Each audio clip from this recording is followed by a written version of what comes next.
12 dreams for the Red Queen under crown of stone. 8 voracious beasts born from 8 restless nights. 4 nails piercing the flesh of the sinner.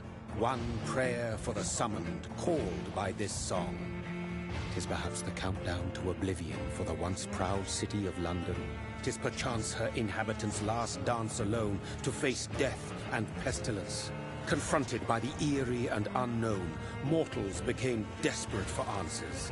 A flock's flight makes for an omen, the falling of a star a dire presage. Turning to priests for interpretation when there was no reason to be found. When religion failed, men turned to science. I saw them build such vain cities, crafting machines made for endless war. New questions flourished as old answers withered. What is darkness but lurking sun? What is wall but enslaved stone? What is glass but tortured sand? What is song but a call to arms? What is hate but jilted love? What is life but death pending?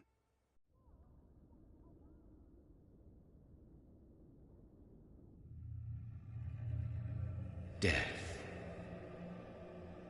Since the apple was plucked from the sacred tree, mortality was believed to be gone. Raising hands, medium dark skin tone, sign of the horns, medium dark skin tone. From ascending to the stars, they were all so wrong. Death is not a wicked thing, nor some holy retribution. A true punishment would be to never know its sweet kiss. Awaken from the harshness and be born once more.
So thirsty.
What have you done? Mary!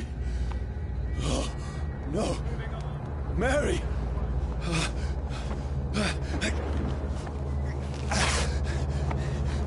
Hold on! Please, hold on! Oh, God. Oh, no. Mary. Mary.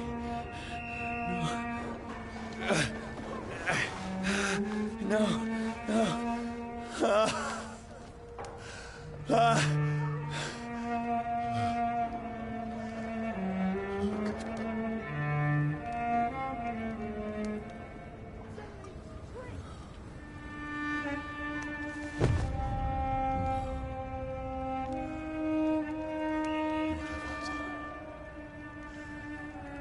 This horror.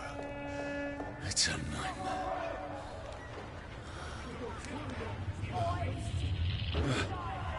No!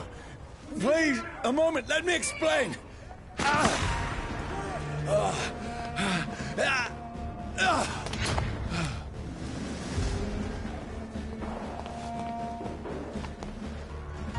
These patrols are after me. No! No! Don't shoot! This is a nightmare. I need to get out of here.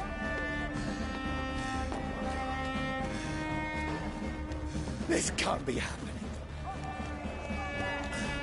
Over there! No, please, stop! I mean you no harm. Stop!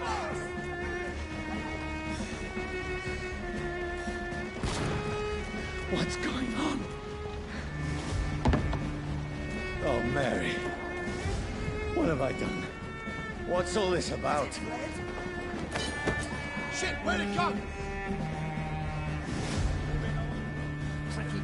Now, I can defend myself. Kill that thing! Over there! Who are you? Stay back! Sorry, but you left me no choice.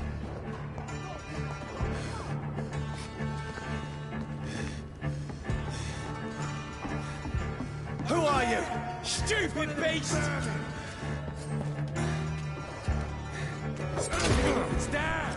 Finish him. Sorry.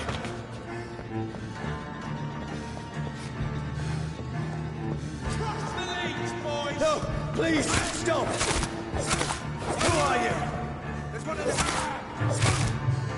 What do you want?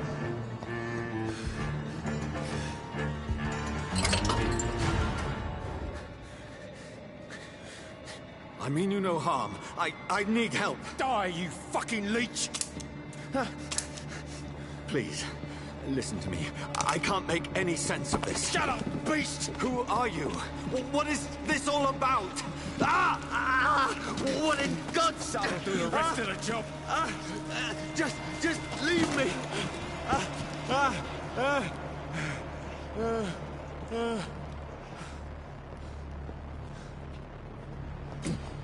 The sun.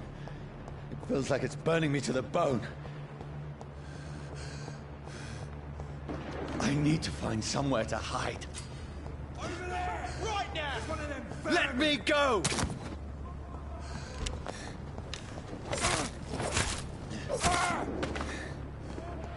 I need to find shelter. Is anybody there? What is this place?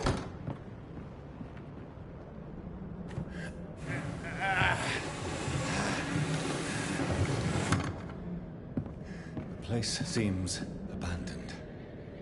I should be safe enough here.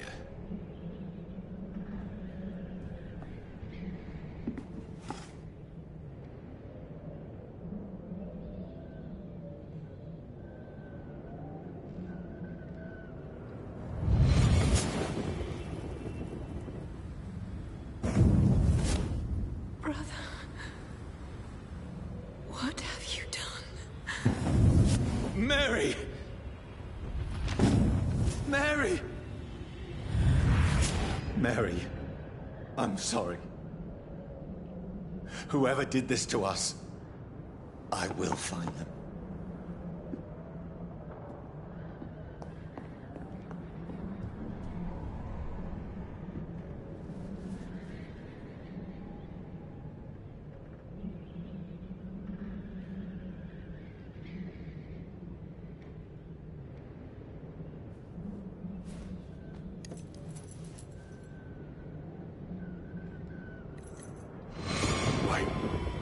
This one's dressed up fancy.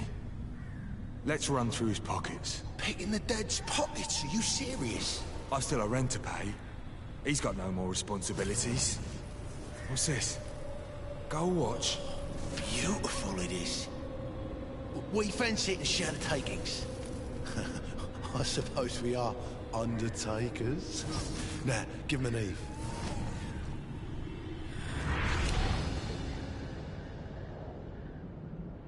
That's impossible.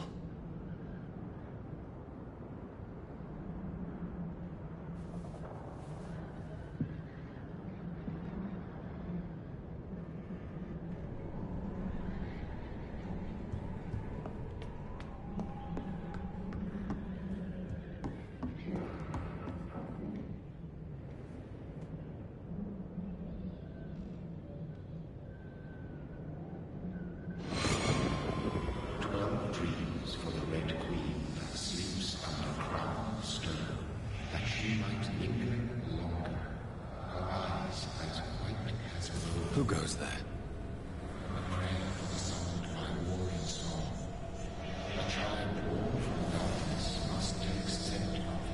Who's there? Are you referring to me?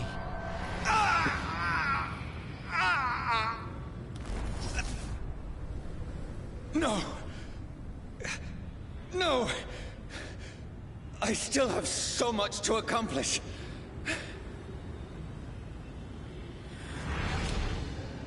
I still have so much left that needs doing.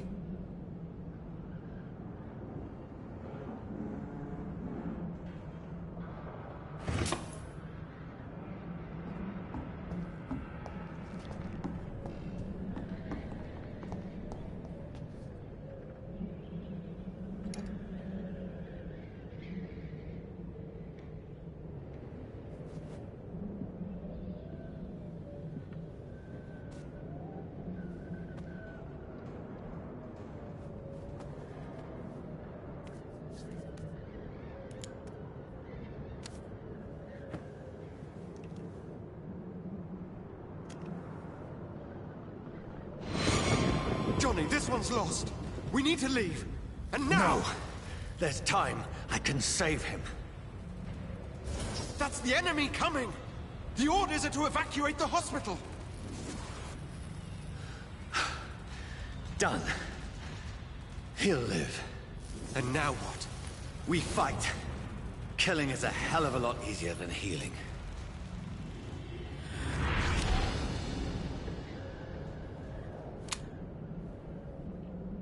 No, it never got easy.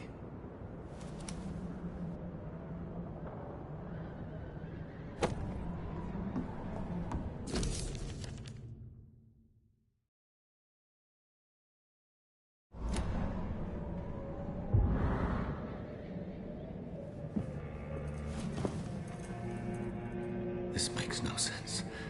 None of it. No sense at all.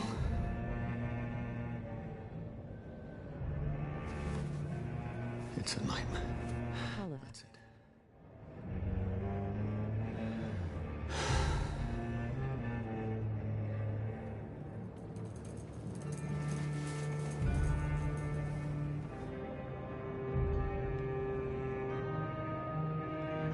Spend sign of the horns, medium dark skin tone. Welcome.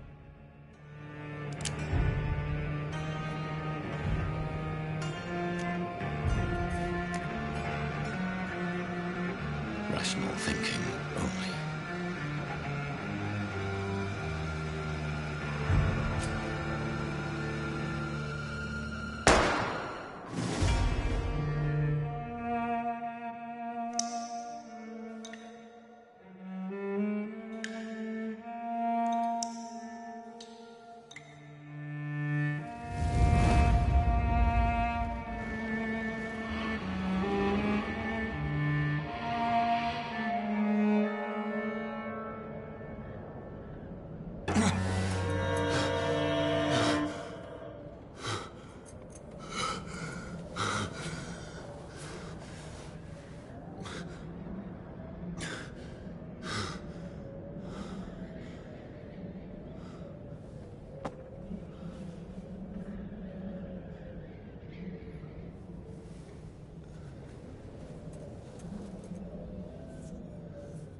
This is absolute madness.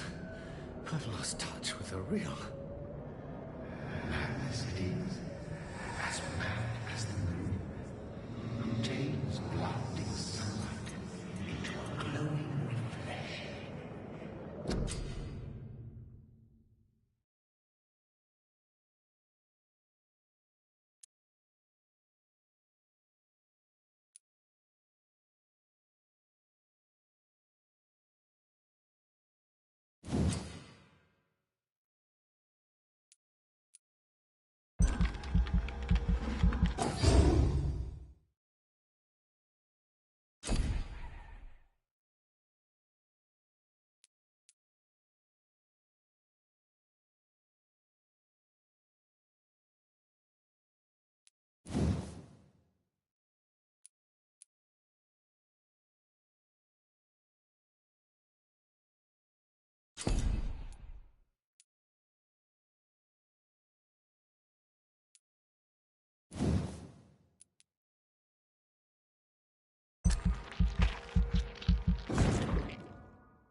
Voice in my head.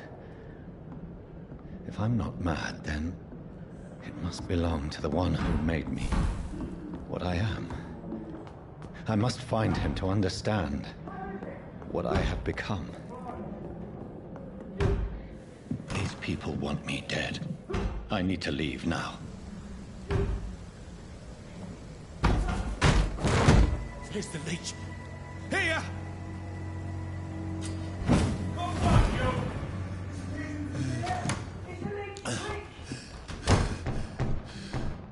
My head's spinning. Oi! Come out, you coward! It's locked, all right. Clever fucking beast.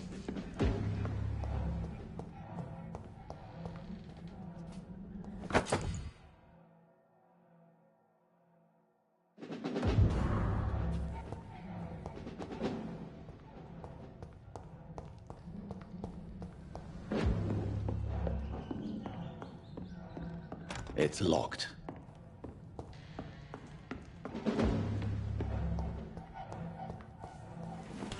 I'm still in Southwark. I must reach the West End. Go back home.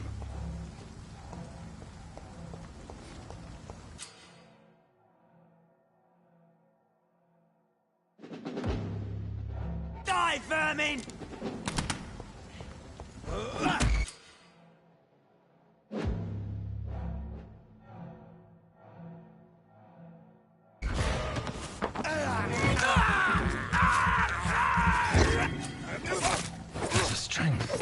A strength I never knew I had. Oh, this one stinks already.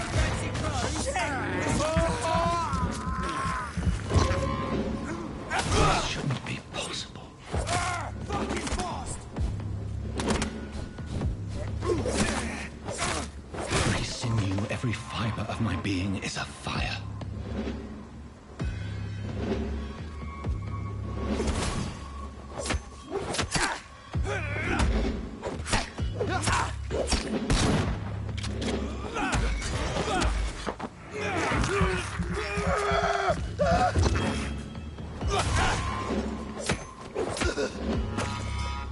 My strength, my reflexes. I'm not human anymore.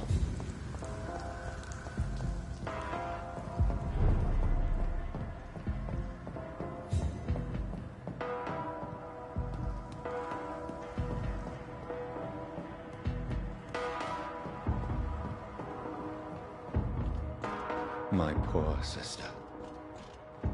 If only I had controlled my need for blood. Mary, someone will pay for what happened to you. For what happened to us.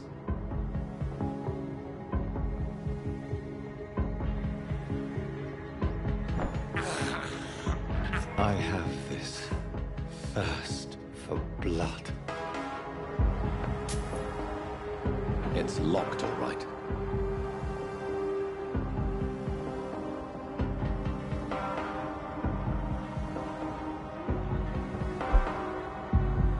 The dizziness from the jump. I can now control it.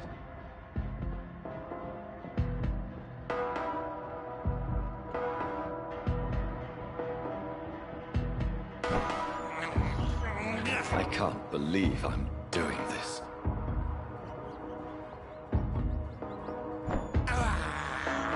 I have this thirst for blood. What will London have to say to me? I've so many questions unanswered.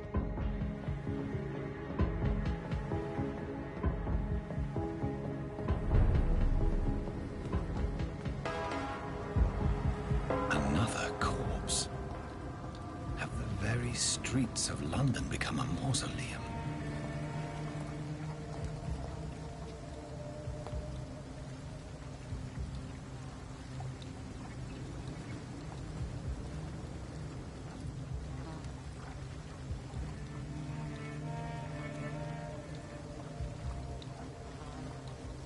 The man has been drained of all blood, but I can still smell the scent of it.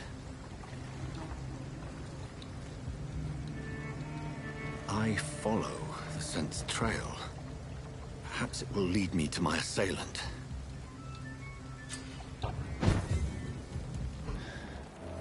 Fresh blood. The smell is so strong.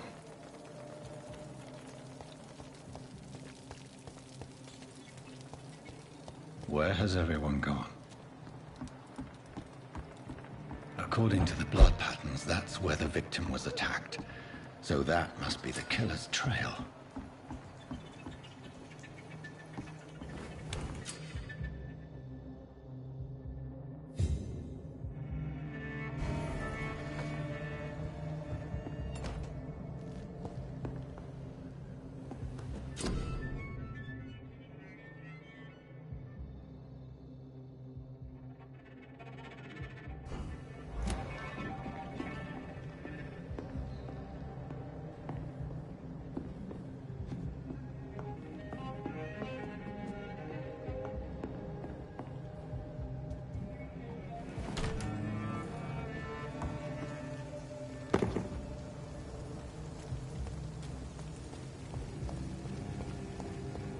At last, a little life. Not long ago, this sort of mess would have given me a...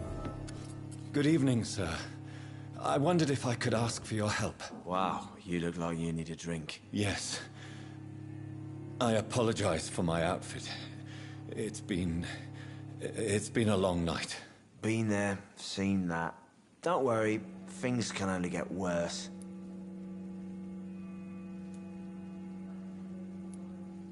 What's going on around here? It's like everybody is hiding. You must be new here. Have you not heard about the murders? Everybody fears the return of the sewer dog.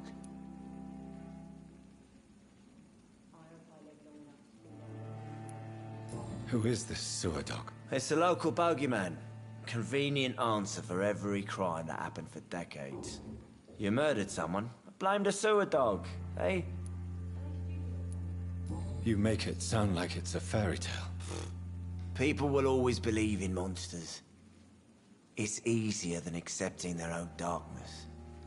We can all be monsters.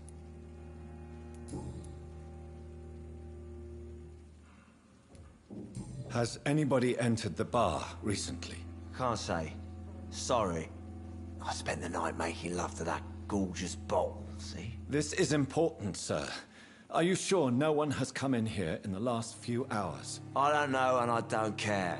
This is a free country. People still have the right to come and go, don't they?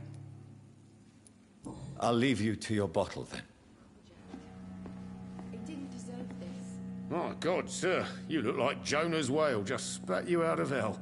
Can I get you a drink? No, thank you.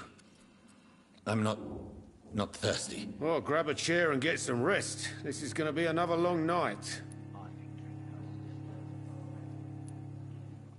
Why is it going to be a long night? You must be new around here. Don't you know about the murders? Do the police have any leads on a suspect?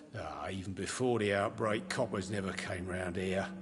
We're on our own. People die in these parts all the time, and no one cares. Tell me more about these murders. Every morning for the last few weeks, bodies have been found. And those poor sods didn't die of flu.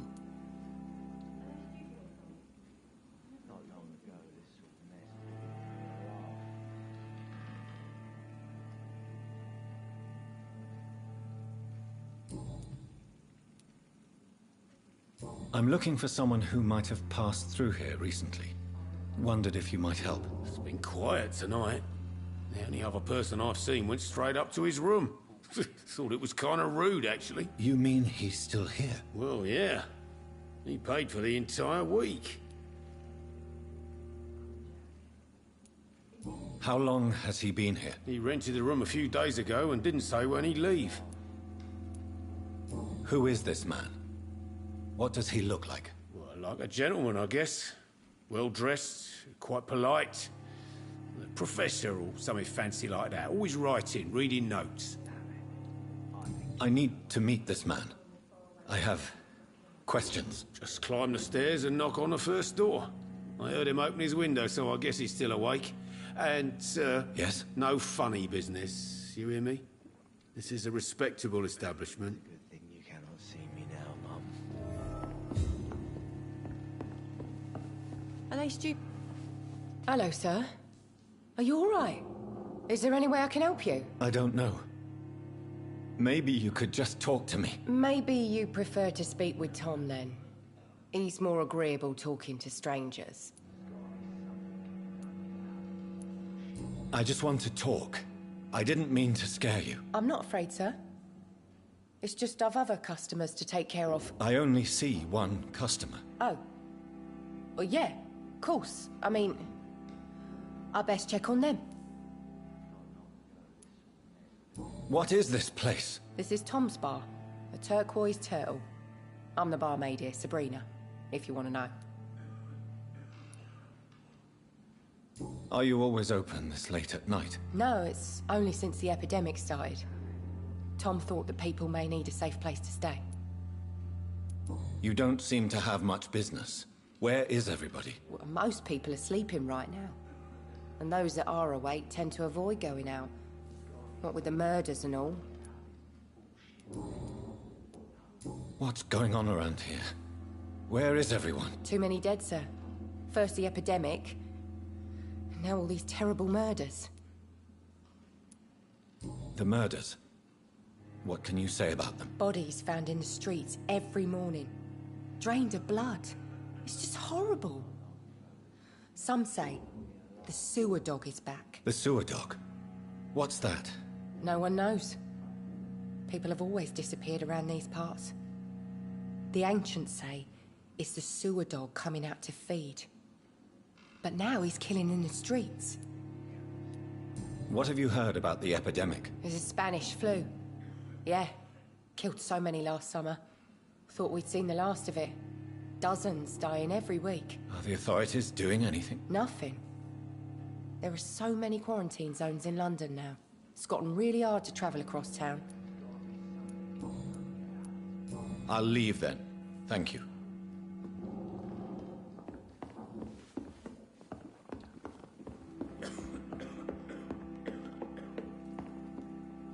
This is no place for you. Prewen has several patrols roaming the area. They do not pursue me. But they're looking for vampires, and they're most efficient. They'll not relent until the killer has been identified. I have a common objective, but I require... I think someone is eavesdropping. Are you certain? You might as well come in, whoever you are. Slowly, vampire. Who are you? I mean you no harm, saith the vampire. Present yourself. I need a word. Would anyone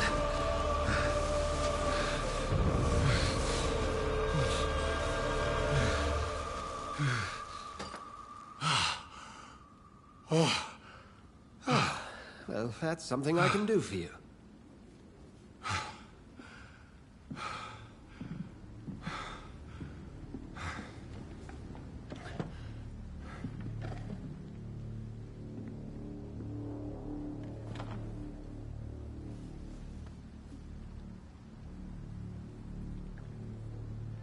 And who might you be?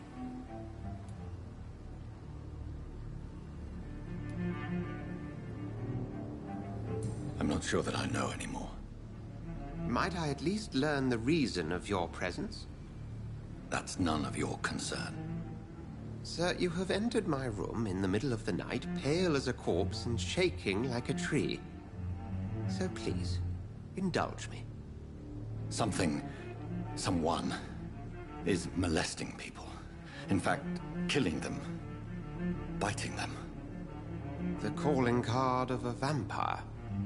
Like you.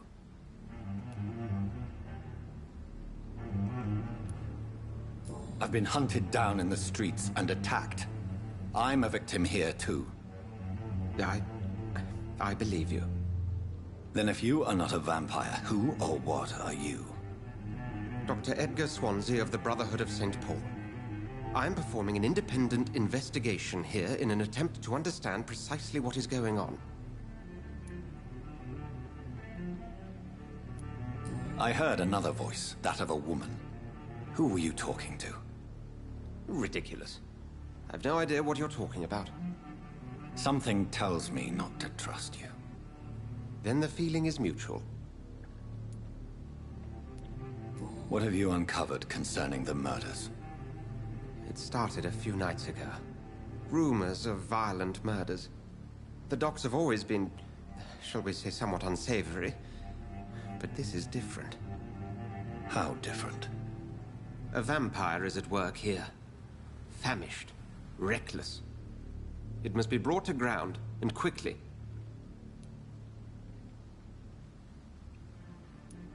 And what exactly is this Brotherhood?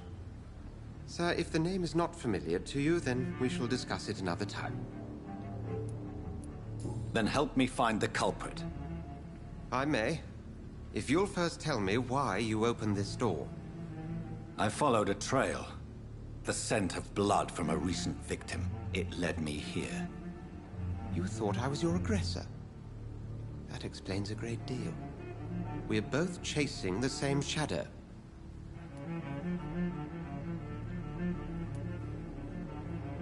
A shadow, indeed. Yet I heard his voice in my head. There was a moment I believed I was mad. You should let me handle this affair. You've no idea what you're up against. No. I will find the monster. He is mine. How will you do any better than I? But then let me ask you this. What are your intentions if you find the killer?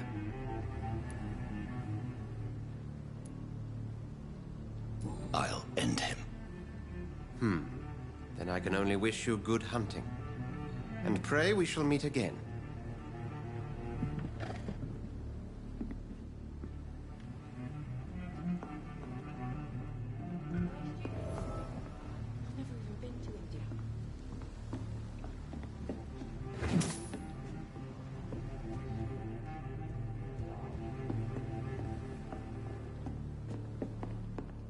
If Swansea is not my attacker, it means somebody else came here tonight.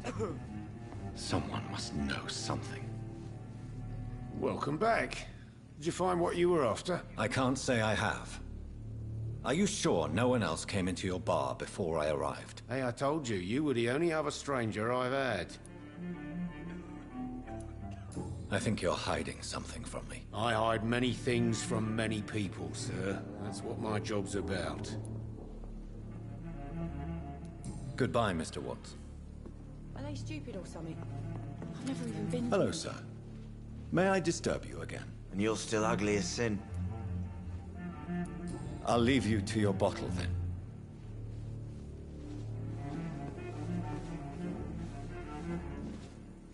Evening, sir. Can I help you? I have a few questions for you. Well, if you must. I spoke to Dr. Swansea. He's not the man I'm looking for. Now, I want the truth. The truth? What do you mean? I suspect that someone else was here tonight, and I don't think Tom wants to tell me about it. I'm just the barmaid here, okay? If Tom says you're the only visitor we had, then you're the only visitor we had. I can feel your fear, madam. Please, tell me what's going on. It's Will. William Bishop. He came in here earlier tonight and he... Well, I thought he was going to clock someone. Why are you so afraid? I mean, his skin. His hands. I scrubbed every glass and every chair that he touched. God, I hope it's not contagious. What happened tonight? He was dead drunk, as usual. But my God, his eyes. His face. He must have caught something awful. He shouted and cried. Yo, yo, yo. It was terrible. Tell me about this William Bishop. Will was a sailor who worked at the canning factory before he lost that job. A nice bloke, really. He's never... Hope everyone is doing great, smiling face. Why keep it a secret? Bear. Why not Sign tell me of the about horns, Tom's medium nothing dark if not skin loyal. tone. After Will lost his job, he offered him one ear. Welcome, brother. They used to be good mates. But recently, well... Will started to get very aggressive. I see. Thank you for your candor. I'll be sure to talk to Tom. Where is the cam of the sexy man thinking face?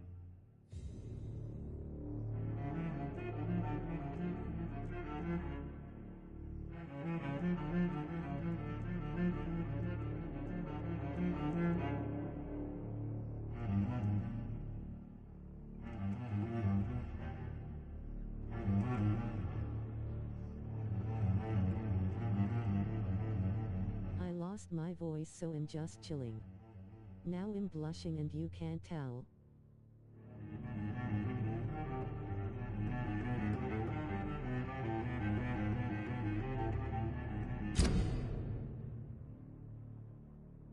Rolling on the floor laughing, rolling on the floor laughing, rolling on the floor laughing.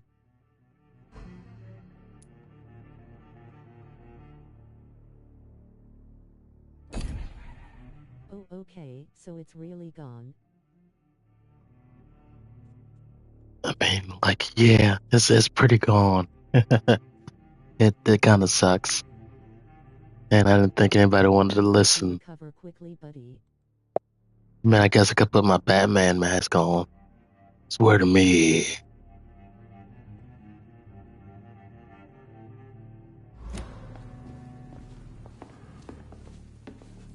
You again. What can I do for you? Tom, talk to me about the visit from your old friend, William. Yes, Will came by tonight. I just But he's save it not my before friend it gets anymore. worse, smiling face.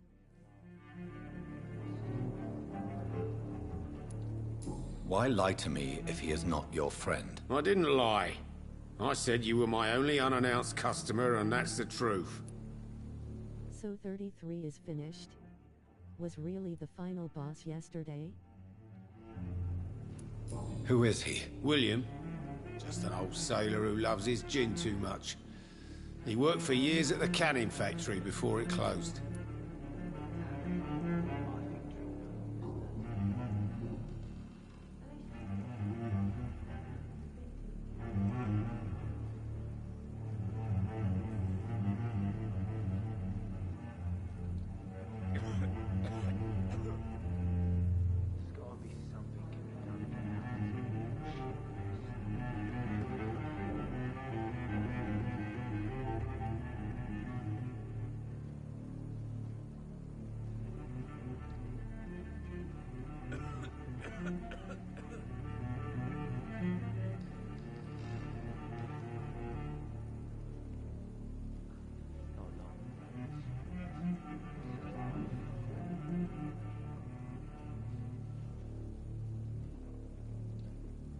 There is at least one more expedition stream to come. But as tough as it is Crowley too.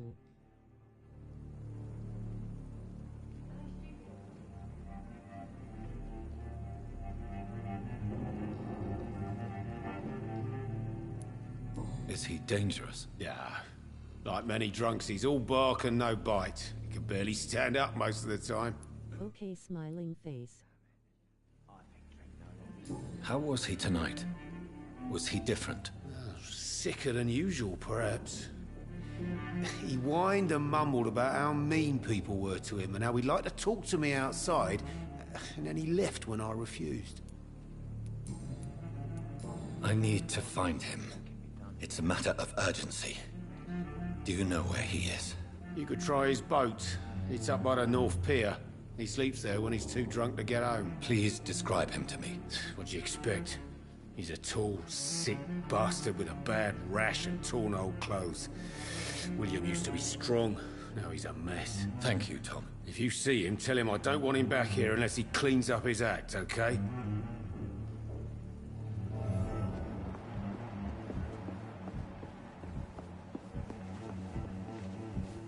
I hope I live long enough to see them wet boot boys get what's coming.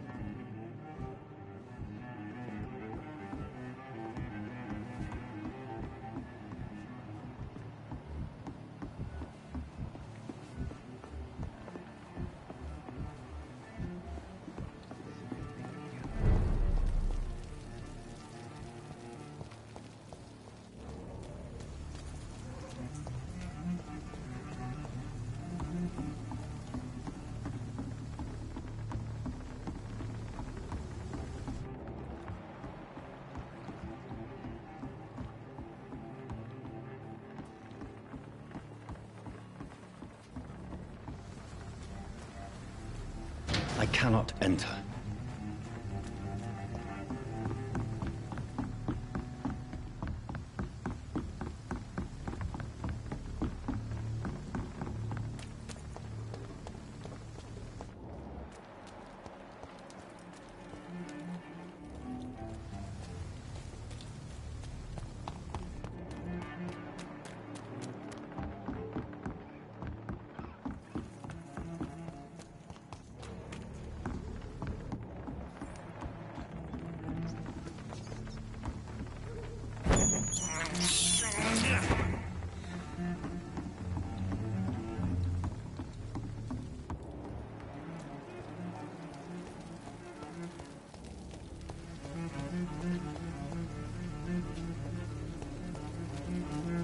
There is no one in sight.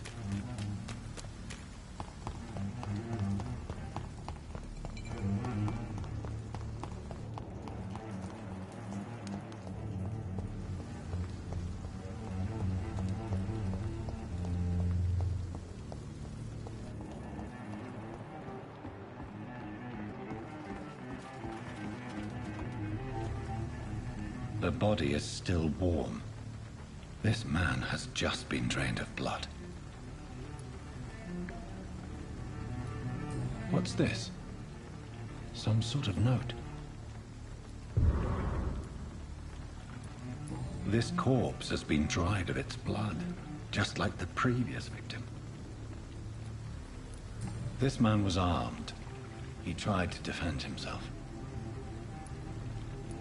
Blood and empty gin bottles. This Bishop fellow is something of a heavy drinker. There are blood splats on the other side of the canal. I must reach that barge.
Ammunition crate.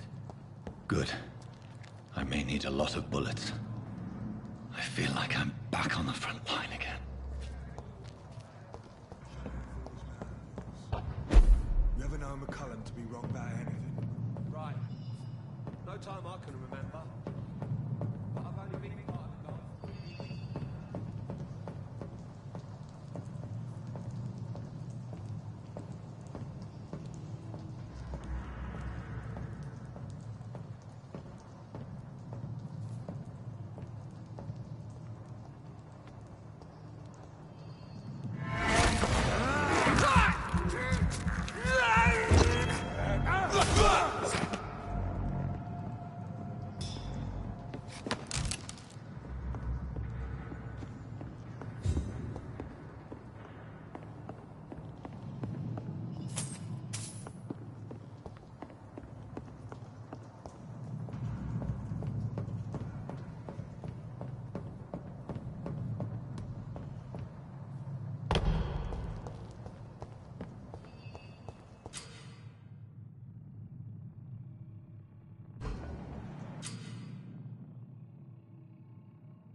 Pay for this!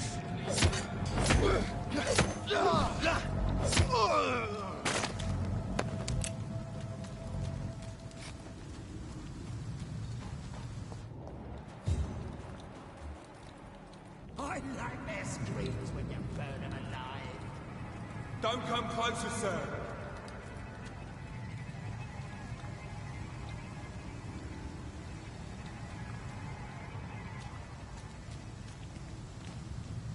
We won't see any of these bastards back here again. Look at it! Vicious bugger!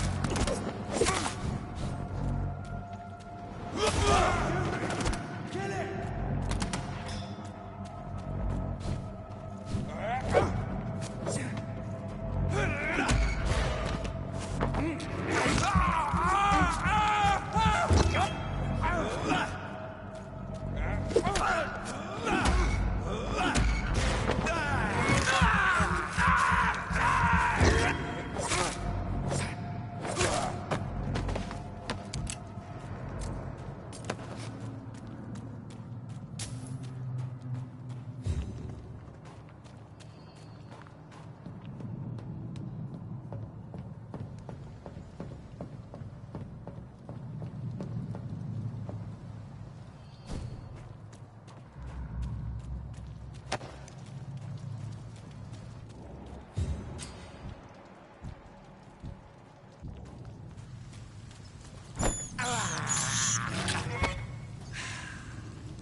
Fresh blood.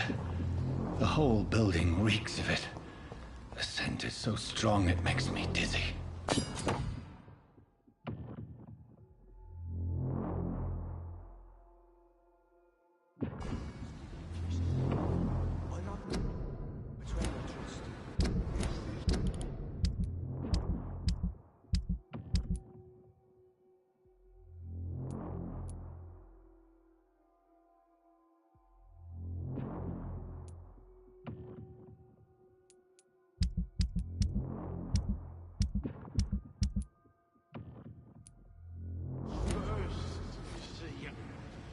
I needed trinkles.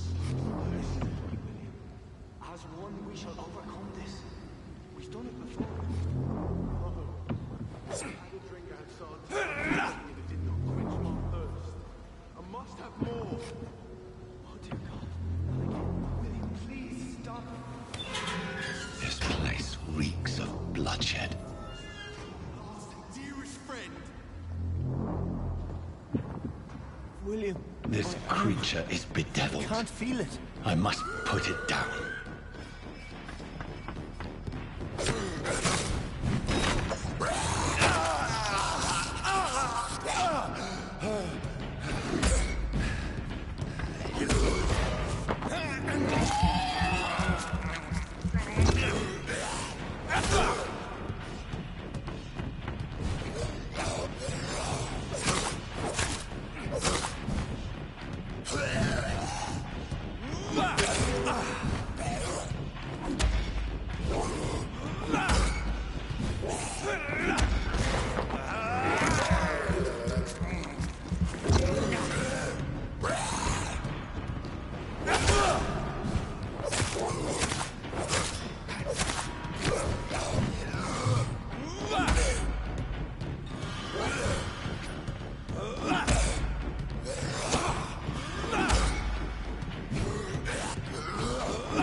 William was an honorable man. I could have saved him. Mr. Hampton, are you in there? I knew him well, another lost soul, a kindred spirit. Sir, listen to the sound of my voice. I'm a doctor. You're suffering from shock. I must return to my flock. They'll stray without me.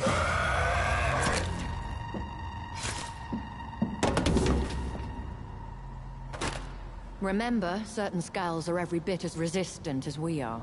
Who are you? What do you mean by skull? You truly are a newborn. I should have realized. Wait. You are the woman from the bar. Are you... like me? Can you help me? I believe, sir, I already have.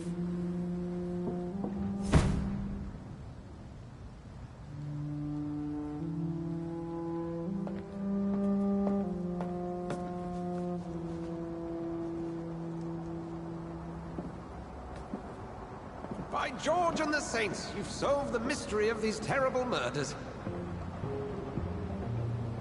Patience, good fellows, I've come to offer help. Just give me a moment to secure my boat. We can leave this awful place. William was not the evil man they claimed. He was just taken by the thirst. He needed this drink. Sign of the horns, medium dark skin tone. See, he gets to the nearest hospital. No, please, I must tend to my fold. My flock needs me. Yes, sir. Go with the good Dr. Swansea. He's resourceful, and I'm sure he'll take good care of you. You'd best come as well. The sun is soon to rise, and you'll need a place to rest. I just need a moment. If I can learn something about what has happened to William, I'll be a step closer to understanding what happened to me.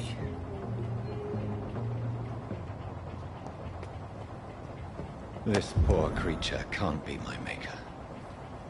Could it be some subspecies of vampire? I must find a place to analyze the blood.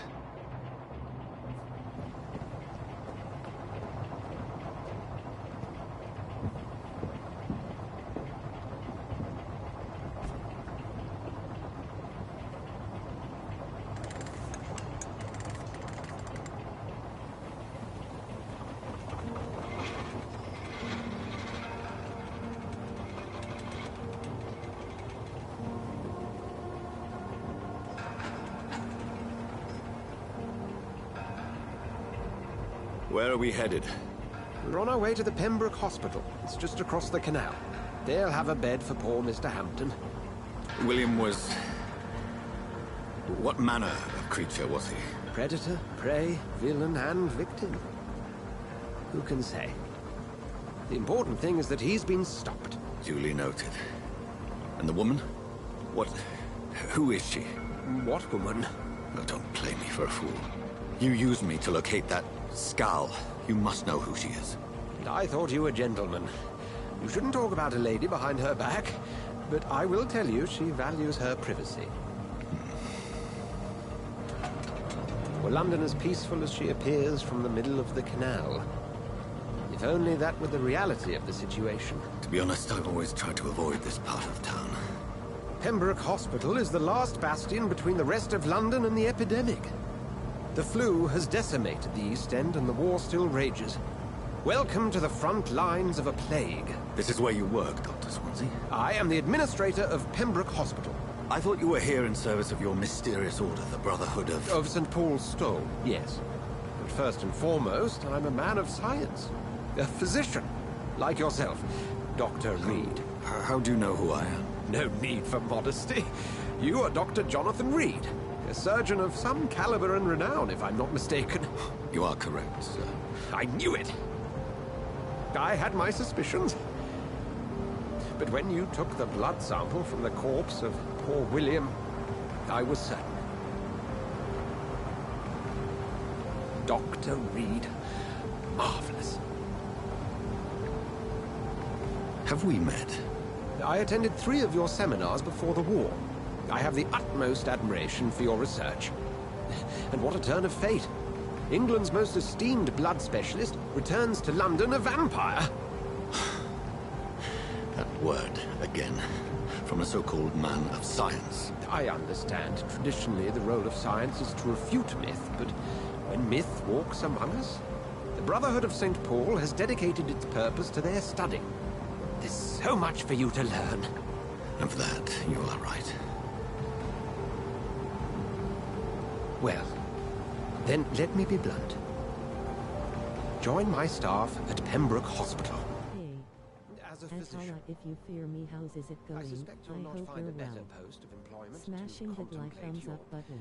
predicament. Saluting face. This is sudden. I was returning home to see my sickly mother. But alas, that was before contracting this... affliction. Dr. Reed, take a moment to consider. The post would be for the night shift, providing a good explanation for your absence during daylight hours. Thank you so much. You'll be adequately reimbursed and have a place to hide. I even had the forethought to bring some clean clothes. So, what do you say? It seems I have little choice, but yours is a generous offer, so I thank you. Voice and am just chilling. This is one for the book, and the beginning of a beautiful friendship.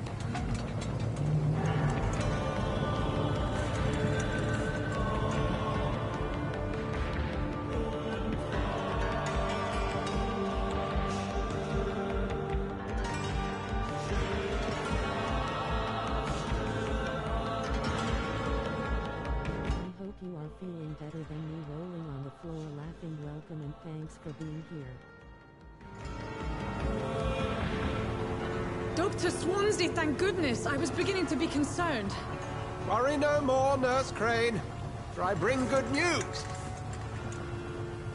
Oh dang, I hope nothing serious, and I hope it gets better soon. See your saluting face. Nurse Scowl said she couldn't take it anymore and resigned.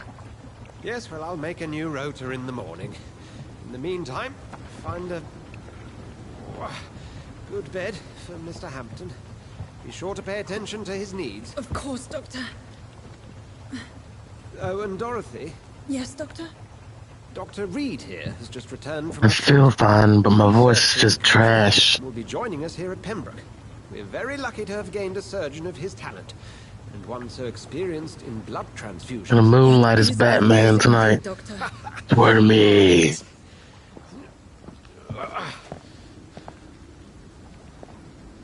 Here at Pembroke, it's not what we have, but what we haven't.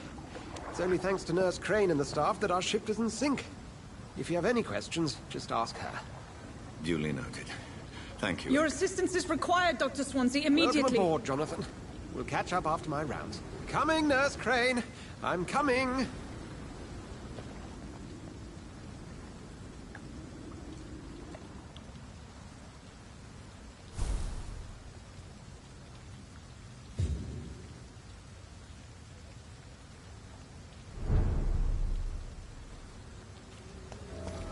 It's okay, Jonathan. I'll see you later.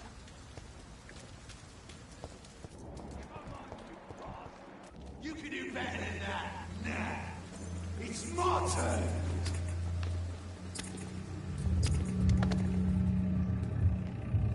Rotten or pristine, each heart contains the seed of life. Drink at this river, try it all.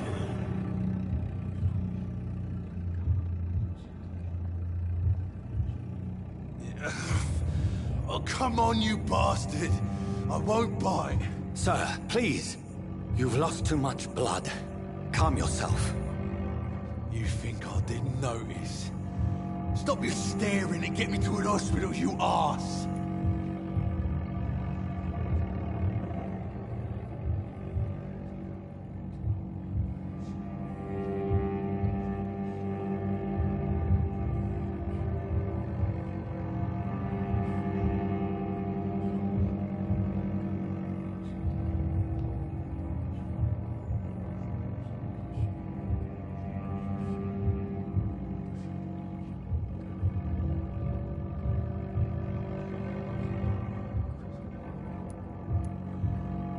Insulting a good Samaritan. Not exactly the way to get rescued.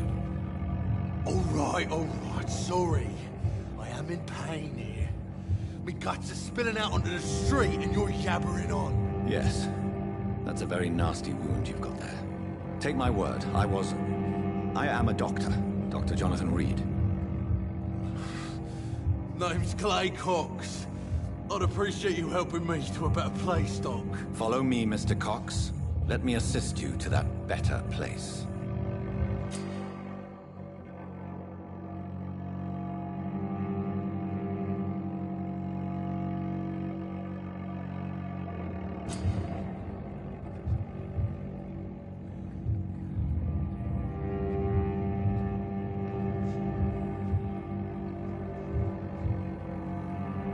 Help me reach 500 YouTube subscribers.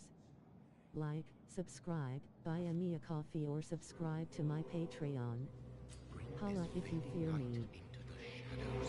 Dance with him the dance of life and death.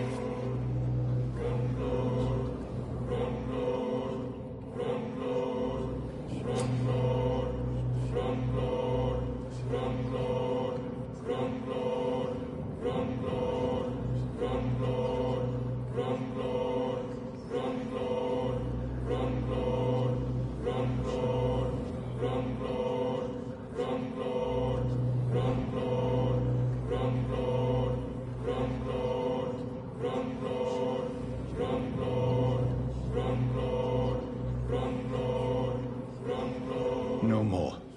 Not tonight. Not like this. I will not take another life.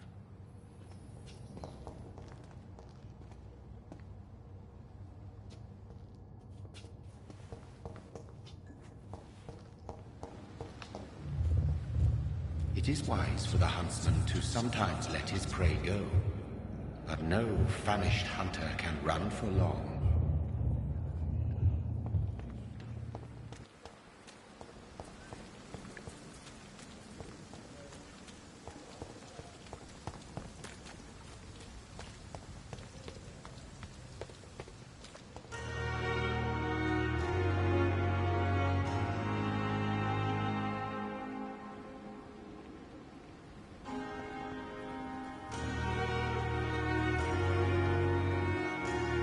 Good evening, nurse. I'm Dr. Jonathan Reed, the new surgeon here at the Pembroke. Dr. Swansea has already told us about you, sir. I'm Nurse Gwyneth Brannigan. Welcome to the Pembroke Hospital. Did he really? It's a good thing I wasn't hoping to keep a low profile. All members of staff have already read about your new blood transfusion technique. Dr. Swansea made sure of that. I see. Well, I'm a little surprised, but I suppose I'll just have to deal with this unexpected notoriety. You must know, blood transfusions are Dr. Swansea's primary subject of research. He is convinced it is the future.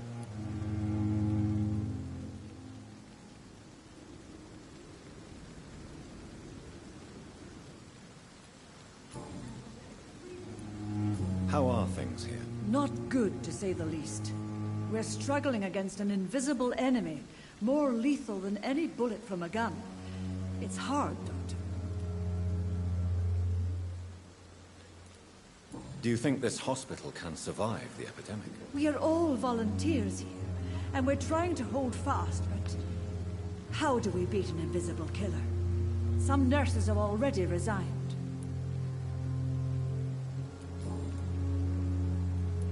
I'm not familiar with all the staff yet.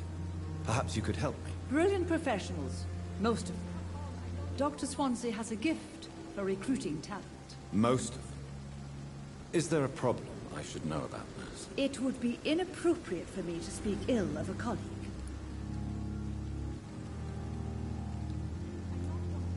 Nurse Brannigan, if you do know something, please tell me.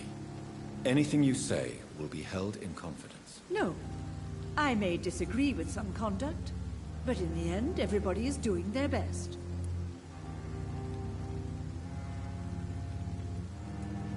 Is there anyone that stands out? Well, I have never met someone as dedicated as Dr. Tippins. He should be a standard for us all here. If only he were younger. Why should his age be a problem? I guess it's fair to say he's always pushing himself to the limits. He just doesn't know when to stop and get some rest.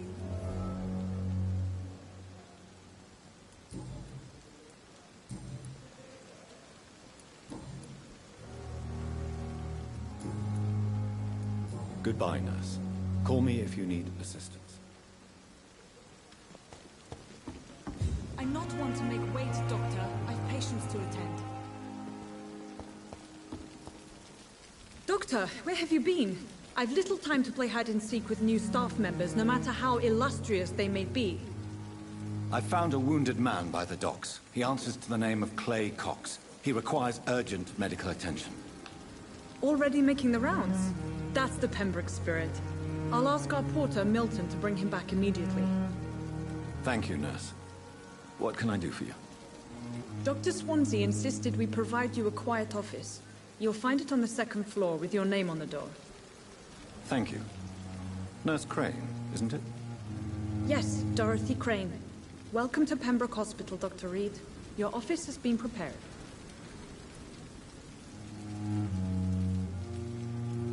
I would like to ask a few questions first.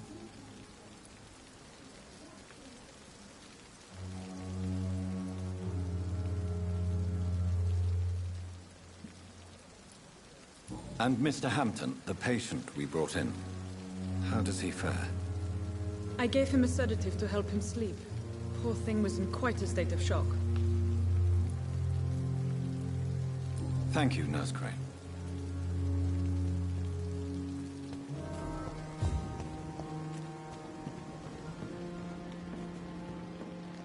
Good evening, Nurse Brannigan. Good evening, Doctor.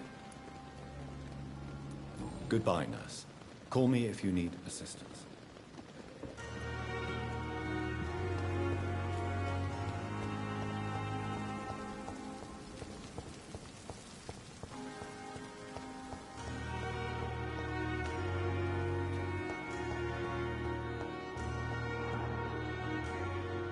Good evening, sir. I'm Dr. Reed. May I help you? I don't know if a third opinion is needed. Your colleagues are already arguing about my condition. I see. Would you mind telling me more about your situation? I'm Harvey Fiddick. All I want is to get me bloody arm fixed properly.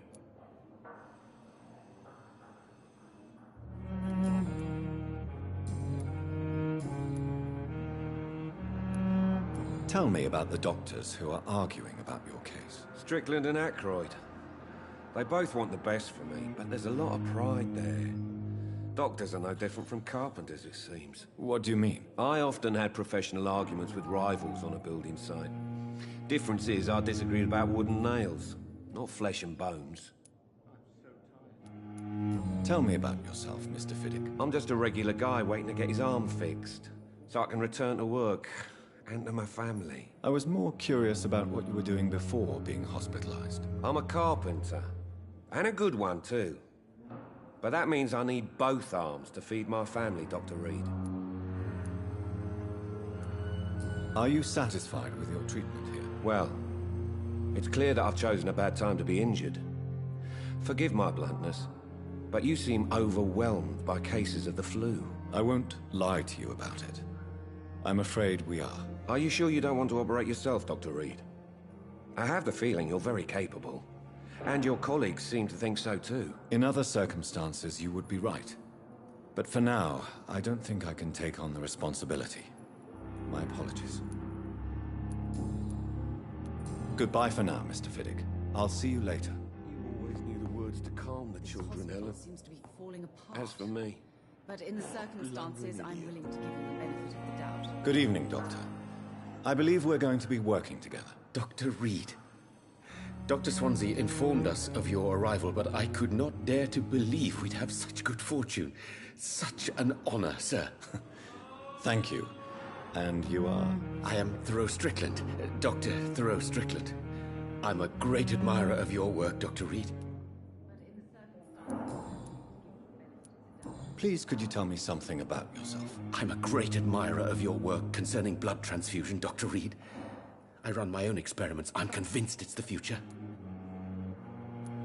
What made you choose to be a doctor? I'm not ashamed to admit you and your work have inspired me. I am honored to have the opportunity to work by your side. It's always a pleasure to share scientific and medical knowledge with someone eager to learn. I'll be glad to help you if I can. This epidemic may be the century's most terrible disaster, but I'm convinced that we, as doctors, are the only ones able to defeat it. I based my technique on my mentor's research. He helped me perfect my method.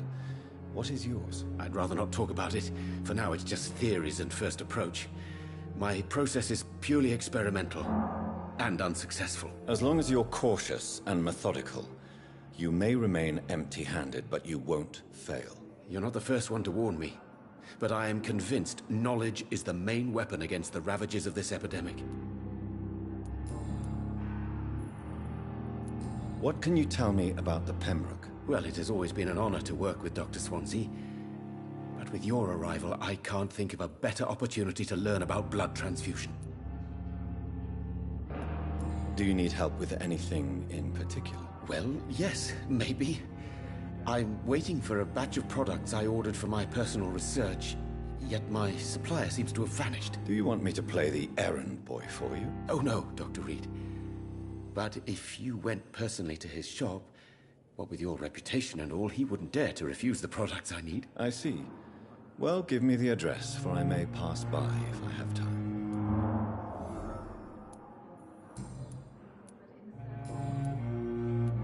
Goodbye, Dr. Strickland. Good evening, sir. Doctor.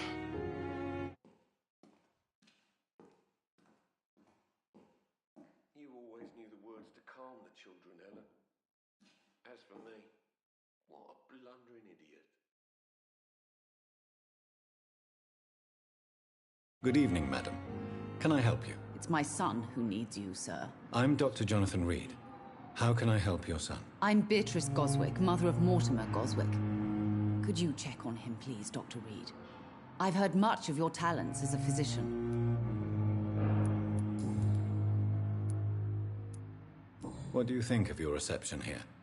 Any complaints? I have had the uttermost reservations about this hospital since we arrived. But we had no other choice, considering the state of emergency. Is there something in particular that's bothering you? Some of the staff were not especially welcoming. I suspect they're not accustomed to dealing with patients of such social standing. I haul at Joe like button and haul What at can you ya tell out. me about yourself, Mrs. Goswick? Not much to say. Just take care of my Mortimer and I'll cover all the expenses. That's all that matters.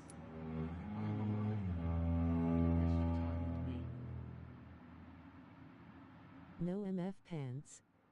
Sign of the Horns, medium dark skin tone. When we play in DBD. May I ask if you have an occupation, Mrs. Goswick? I'm a teacher by profession. Sign of the Horns teach feel young better. women who are more ambitious about their futures than their families. Are you really that rich? Most of the patients here are of a more humble origin, if I may say so. Yes, thanks to my husband. May he rest in peace. I can cover any needed medical expenses.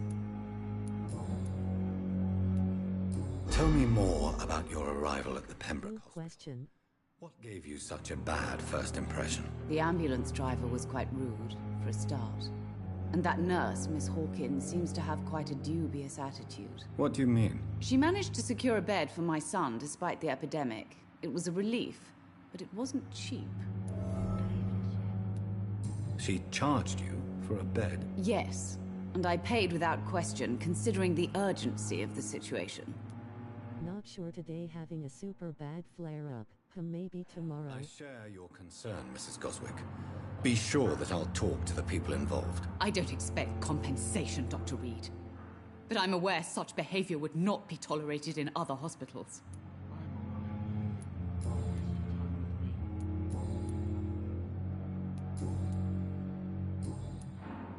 Goodbye, Mrs. Goswick. Good evening. I'm Dr. Reed. Can I help at all? No. Really? Why are you here, then? I don't want to talk. My throat hurts too much. I suppose that this pain is the reason you're here. Is someone taking care of you? Yes. And no. Could you at least tell me your name, sir? Mortimer. Mortimer Goswick. Why did your mother have you hospitalized here? She seems convinced this is a bad hospital. My mother just wants the best for me. She won't rest while I'm here. She'd go all the way to hell and back to help. Hello, Lauren, waving hand. Sign of the Horns, medium dark skin tone. Welcome, Lauren. Is your mother bothering you? As your doctor, I can ask her to leave you alone if you would prefer. That's tempting, Doctor. But you have no idea what my mother is capable of. She would tie herself to my bed if you asked her to leave.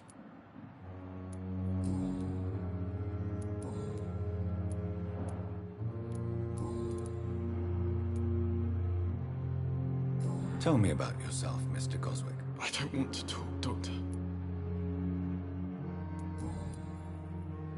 I have to go now, sir. But don't hesitate to contact me if you need any help. I'm all right. Don't waste your time with me. Knew the words to calm the children, Ella. As for me... Good evening, Dr. Strickland. And good evening to you, Dr. Reed. Can I be of any help? Tell me more about your willingness to experiment with new medical techniques. Harvey Fiddick is a patient suffering from a severe injury that could cripple him if not treated correctly. I'm convinced your blood transfusion technique could help him. What is it you really want? To save him, or to prove your point? Fair question. I want nothing but to save my patient, Dr. Reed. Especially since I know Mr. Fiddick's story. Tell me Mr. Fiddick's story. Our first diagnosis was compromised because Mr. Fiddick lied to us about the real origin of his injury. Just hit me up on Discord. HOLLA weekend workout day/time. Information from us? Because he is a proud father. Ashamed of putting his children at risk because of his own negligence. This personal involvement could also appear to be a lack of impartiality. And probably can get lost perspective in. I agree. But that does not excuse Dr. Ackroyd's behavior. A man who did not even take time to converse with his patient. Do you think keeping his distance was a mistake? All I know is that I'm taking care of human beings with desires, hopes, and fears. Not some biological machine comprised of blood, bones, and flesh. Goodbye, Dr. Strickland. What can I do for you, Doctor? Thank you, Nurse Crane. Good evening, Mr. Fiddick. Good evening, Dr. Reed. Any news about my operation? Tell me about your injury, Harvey. Why do you feel so guilty about it? My wife died because of me. And now I may lose everything because I've been careless enough to hurt myself. What an arsehole. How could your job be responsible for your wife's death? I was working a double. She went out to bring me a hot meal and got caught in a German bomb raid.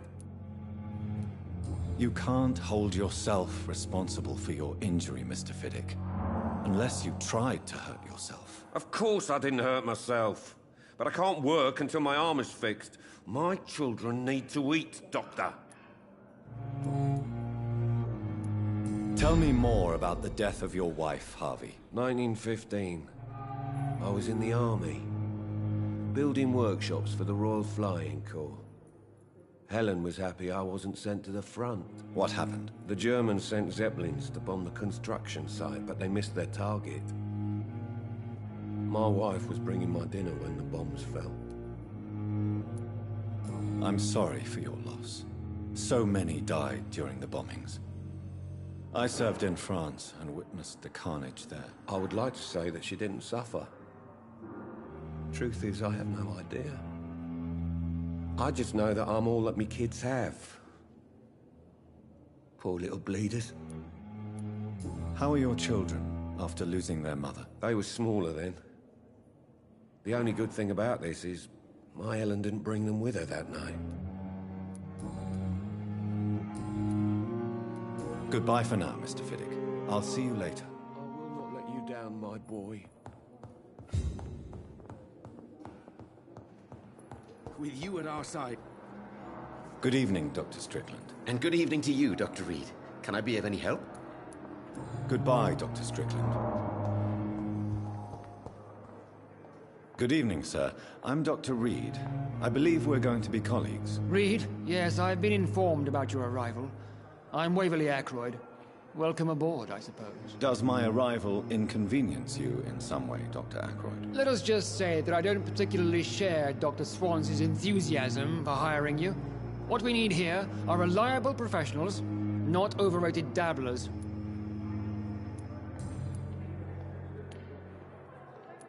If you have a problem with me, Dr. Ackroyd, please feel free to tell me. Dr. Swansea has imposed your presence on this hospital without asking anyone's advice. The benefit of his position. But I don't agree with it. I know we've never met before, but I believe this hospital could use all the help it can get. You will agree with that, I'm sure. Oh, but I have heard about you, Dr. Reed. Of course, you can't say the same about me, since I have not wasted my time courting the press.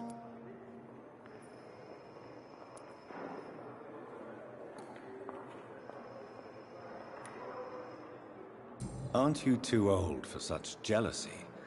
It really won't do you any good, you know. Don't be ridiculous, Dr. Reed. A simple glance is enough for me to know you have nothing for me to envy. Since your tenure in this hospital is longer than mine, perhaps you can tell me more about this place. Let's just say I'm tired of the carelessness around me. I have always respected the skills of Dr. Swansea, but over time, his enthusiasm has become displaced. Carelessness? Exactly what are you talking about? We're here to save lives. The people who trust us are not volunteering for experimentation. They're here to be healed. I don't intend to run any radical experiments, Doctor. Even if I, as any good practitioner should, express an interest in pushing the boundaries of medical research. Modern medical methods were created through audacity and ego. But there are rules in our line of work, and they're here to protect our patients. Tell me, Waverly, what do you think of Dr. Strickland's enthusiasm for his experimental research? Strickland is playing with his patients' lives for pride and glory. Now that, sir, is unethical. Are you thinking about something in particular? Harvey Fiddick needs delicate surgery. I believe we should stick to the usual procedure. But my young colleague obviously disagrees.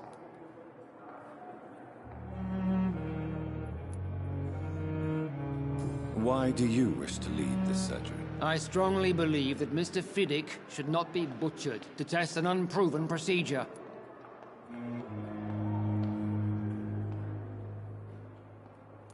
Other people may say that's too conservative a point of view. Conservative? And what are you going to say to Mr. Fiddick if he loses his arm because of the operation? Because that's what's going to happen if the surgery is a failure. And are you not afraid that your rivalry with Strickland may be blinding you? Rivalry? I guess you could call it that. But I will never be childish enough to let my personal feelings affect my judgment.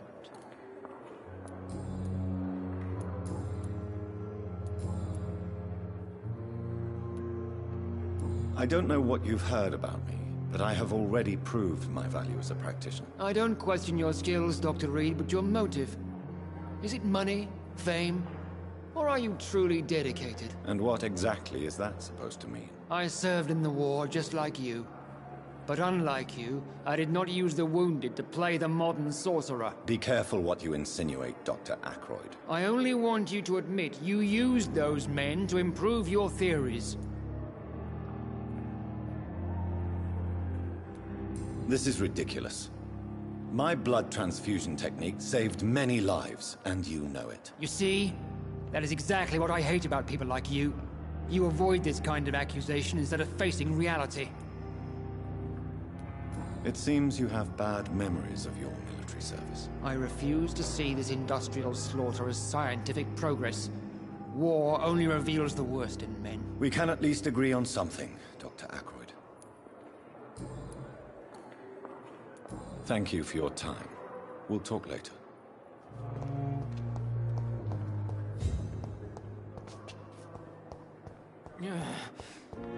Damn. The giant morgue disguised as a hospital. Again. That's Pembroke nowadays. Good evening, sir. Can I help you? Unless you're here to fix my face. No. I don't think you can help me. I'm Dr. Reed. I've recently taken the position of head surgeon here. War injuries, am I right? You guessed right, Doctor. German shell took my pretty little mug right off. But they still call me Thomas Elwood.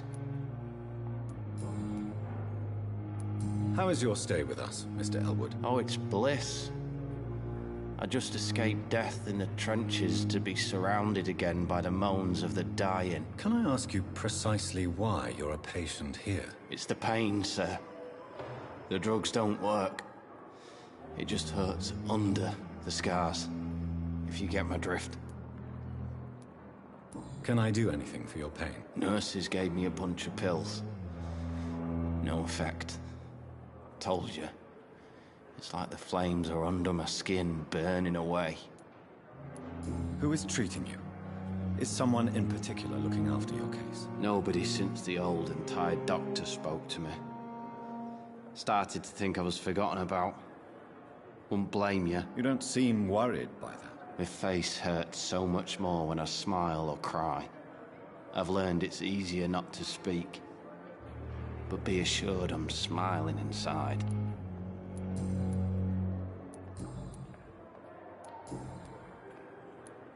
Where were you stationed, sir? Did you serve for long? I really don't want to talk about all this shit. No offense. I was pushing too much. I served in France myself. I just wanted to know what happened to you. You were an officer, weren't you? Then I doubt we fought the same war, sir. No offense. Goodbye for now, Mr. Elwood. Damn. The pain. It's there again. Good evening, Mr. Hampton. How do you feel? Dr. Reed, is it? Oh, sir, I must apologize for my behavior. What do you mean? I was not myself in the factory. Fear and exhaustion made me say awful things to you, I'm afraid. You remained perfectly nice and polite. A little delirious, perhaps. But who wouldn't be after enduring an abduction? Thank you, Doctor. That's a relief. Now all I need to do is rest and return to my flock. Do you know Tom Watts, the bartender from the Turtle? I met him before I found you in the canning factory. Tom? Yes, of course. Always the helping hand, good old Tom. Without men like him, corruption and despair would have wiped out the East End long ago. People are still in despair. How could it be otherwise? The authorities have left us all to rot in this contagious nightmare. No drugs, no advice, nothing. It's a damn shame. Who should I avoid in this part of town, then? Any particularly evil figures? Not really. Most men and women are just doing their best. And it's not my habit to speak ill of people I know, Doctor. What is the general situation in the East End docks? The situation has always been tough, with a lot of tensions between the gangs and the Dockers' trade union. The Wet Boot boys are very nervous since they lost their leader. Who leads the gang now? Since Clay Cox went missing, it's his wife Edwina who runs the show, with the assistance of her minion, Booth Digby. Has the gang been threatening you? Ah, no. I've had this nickname for so long, you know, the sad saint of the East End. No one dares to bug a saint, not even criminals. How did you end up in William Bishop's den? I had received alarming news about his recent behavior. I went to his place and he refused to let me go. You dared to enter this awful place alone. You're a hero, Mr. Hampton. Or a fool. I'm just a man trying to help his friends, Dr. Reed. William Bishop was a conflicted soul, searching for light. Why did he abduct you? William was an alcoholic. His addiction suddenly changed to blood. I don't know why. Just like a patient I met here. This Miss Hawcroft.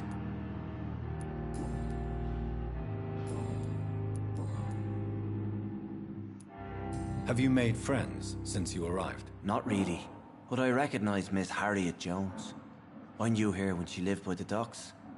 That poor woman had such a miserable life. You never came to see her here at Pembroke. Receiving visits when sick can be an important part of the healing process, you know. We're not just bodies. You're preaching to the converted now, Doctor. To be truly honest, I thought she was dead. She left the docks many months ago. How do you feel, Mr. Hampton? Medically speaking, I mean. I feel exhausted. Beyond exhaustion, actually. William drank so much of my blood in his madness. I feel empty. You're in good hands here. Dr. Swansea is well versed in blood transfusion, and I'm sure he'll take the best care of you. Thank you, sir. I believe all I need is rest. And then I can go back to the people who need me. Goodbye, Mr. Hampton. We'll talk again later. Damn. The pain. Good evening, nurse. Good evening, Doctor. I don't think we've been introduced yet. My name is Pippa Hawkins. And I'm Dr. Jonathan Reed. Dr. Swansea has recently offered me a position in this hospital. Well, it's a euphemism that your help will be appreciated, Doctor.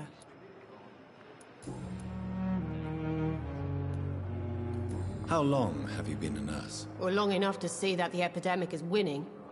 And no matter how qualified you are, don't tell me you'll change that. You'd be surprised what dedication can achieve, Nurse Hawkins. In medicine, sometimes we're just a test result away from a miracle. Sorry, Doctor. I don't want to sound bitter, but I'm just too tired to give a pep talk like Nurse Brannigan. How is the Pembroke staff coping with the epidemic? Well, not well. Milton, the ambulance driver, is even more grumpy than usual, especially concerning doctors. Why is Milton grumpy on a daily basis? Is it just an act? Milton's not the kind of man who's bothered about a bad reputation, whether he deserved it or not.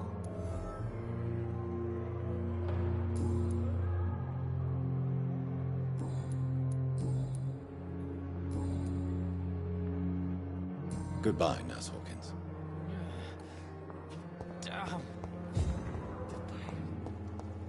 Dr. Swansea is right. This place seems perfect to conduct my research.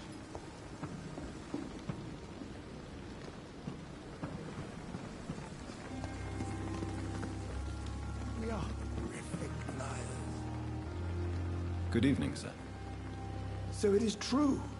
The famous Dr. Reed has joined us. I can't think of any better news during these terrible times. Do we know each other? Actually, yes. We met once before, at the Rockefeller University in New York. Dr. Tippett, yes, I remember. I was assisting Professor Carell in his research about coronary bypasses. He had nothing but praise for you. He was also very confident about your future. And look at you now. Eminent surgeon and blood transfusion specialist.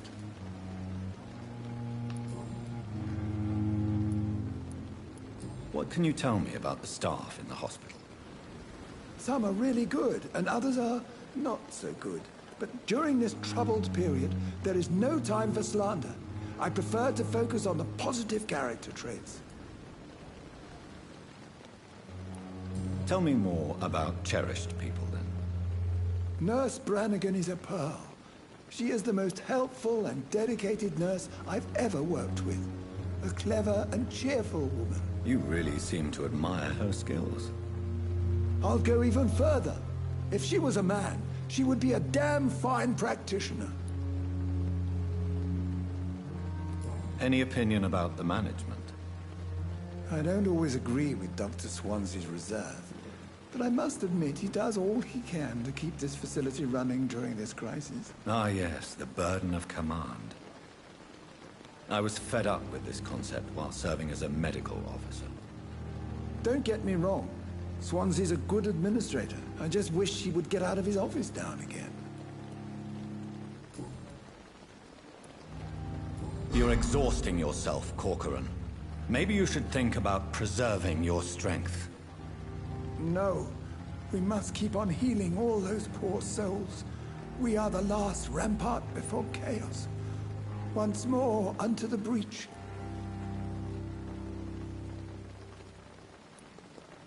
Nurse Brannigan is worried about you, Doctor. She should not have told you that. I will have a word with her. You don't have to blame her for her honesty. I'm not that kind of man, my dear Jonathan. Actually, Nurse Brannigan's opinion is the only one I may listen to.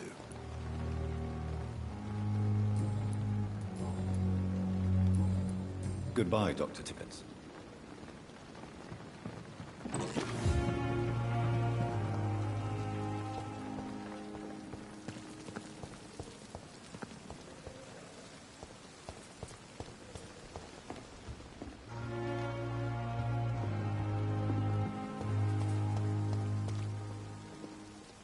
Good evening, sir. I'm Dr. Jonathan Reed. I'm new here. I've already heard about you, Dr. Reed.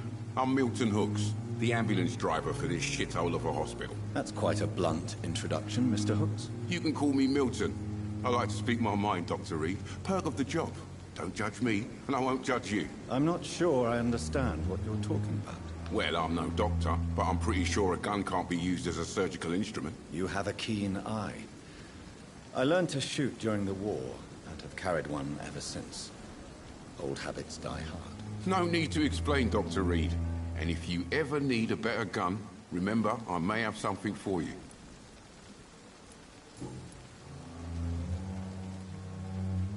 Are you really smuggling weapons through the hospital? And why not? I've already been attacked by patients, you know. And by gang members willing to steal my money. But you're not defending yourself. You're selling guns to civilians. You keep people alive your own way, Doctor. I offer them another way to protect their health. How is the situation around here? You want to hear the situation is all right?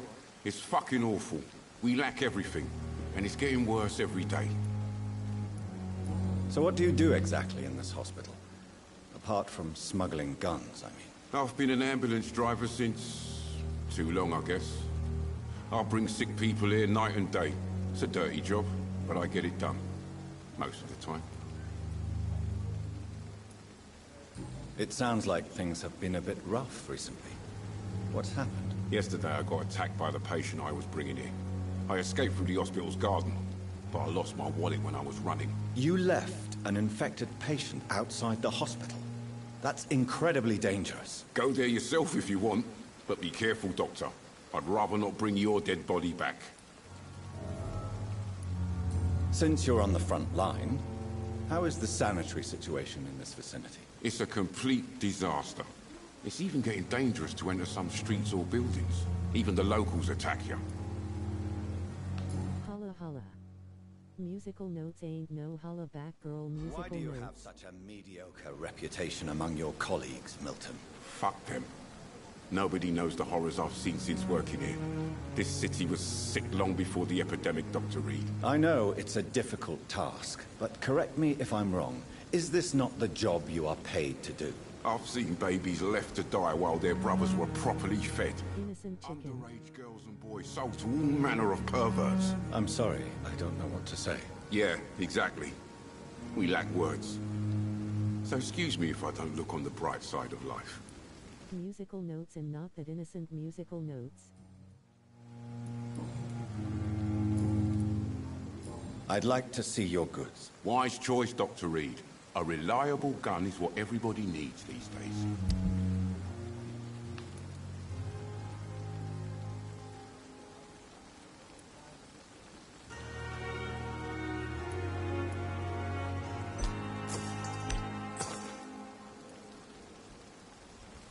The most innocent smiling face with halo.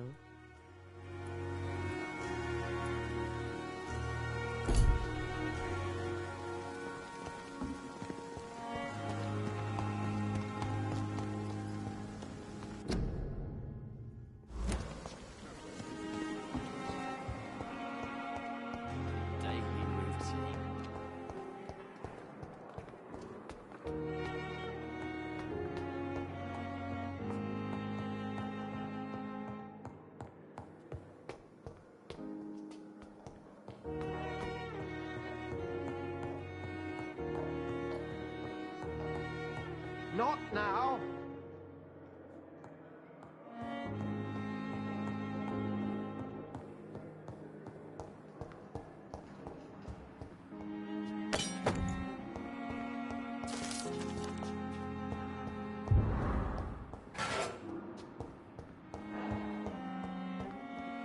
What game be this?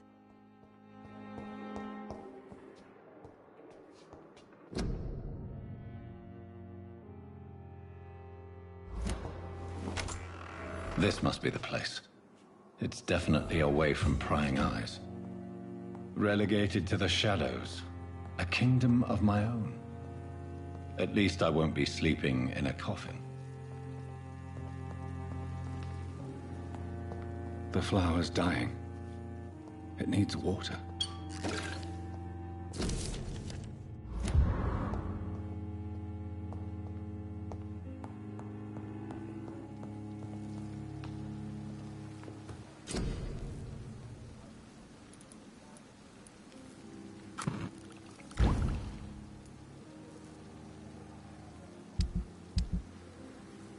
William Bishop's blood is much more unstable than human blood and shows extensive mutation. But this is not what happened to me. I must keep on searching. The sun is about to rise. I can feel it. I'll continue tomorrow night. I have so much time now.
If I'm to stay here until my research is complete, I'd better learn to hide my true nature from the mortals.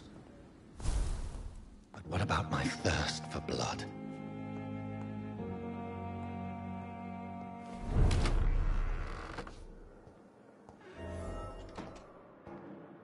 Yes, Nurse Crane? How can I help you? I'm so sorry. I know Dr. Swansea wanted you to rest, but we have somewhat of a crisis. A crisis, you say? Our supply of antiseptics is nearly depleted. I was hoping there was another box up here, but...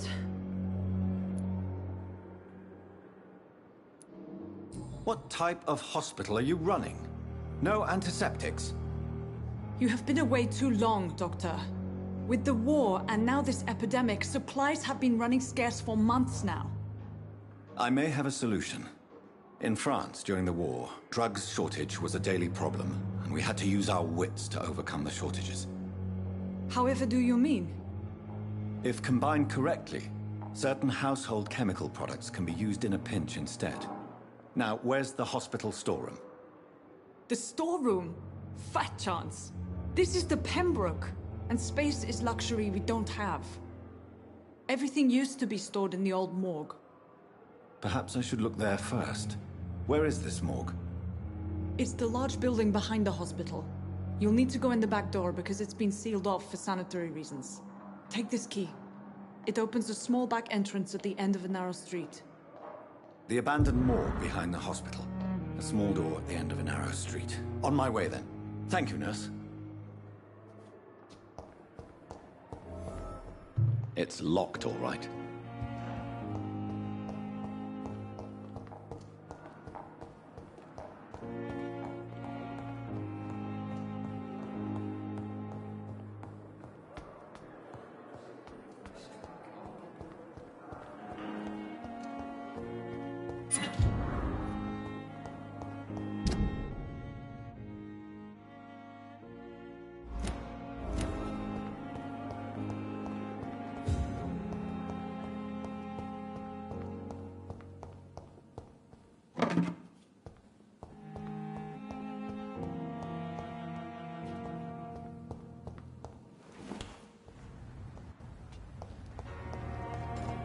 It's locked, all right.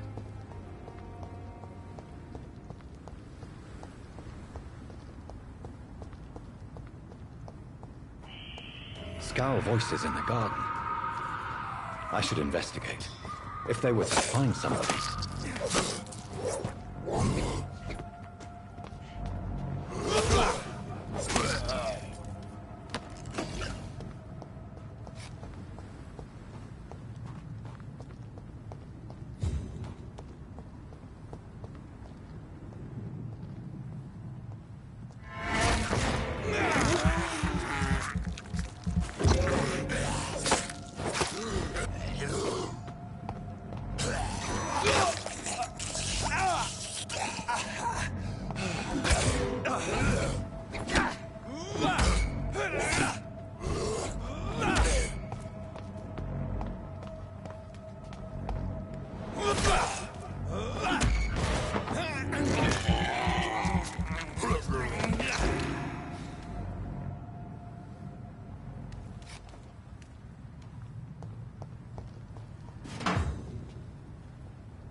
Balls of Mars. Fortifiers. As popular as they are ineffective. But they do contain iron tartrate, and that might prove itself useful.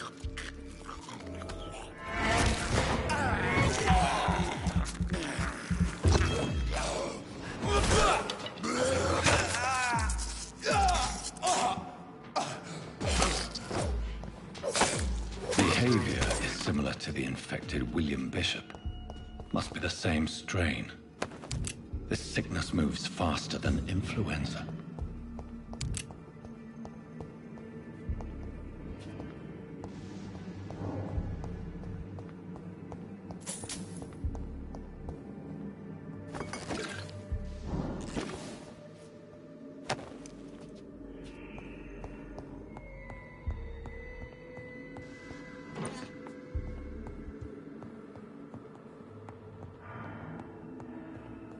This key will surely grant me access to the basement.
These skulls feed from corpses and the husks of animals. They turn to blood.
St. Cyr saluting face.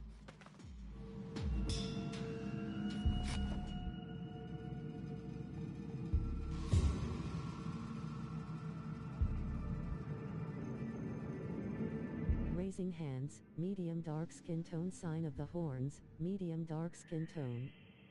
Thanks for hanging out. I'll catch you on the next one late, hand purple blue piece, saluting face.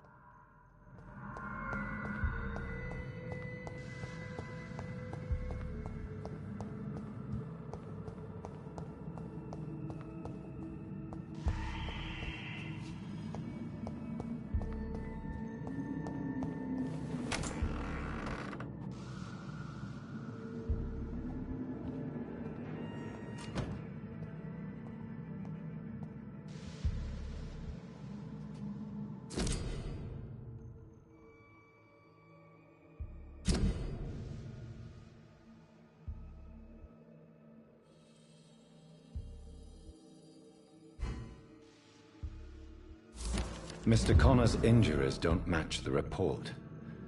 I'd better look into this. Traces of a pinkish foam at the corner of the lips. Some sort of drug overdose, perhaps? Multiple abrasions and scarring on the arms and legs. Old and distinctive injuries of a sailor or a fisherman. The chest was originally open to perform the operation. The sutures are clean, but the chest has been reopened. A puncture over the left lung, possibly a chest tube insertion. Not the cleanest work, but I think it was successful. Signs of internal bleeding. So, Dr. Tippett's anesthetics were incorrectly dosed, causing the patient's death. And then he tried to operate on him again. Tippett has made an egregious error.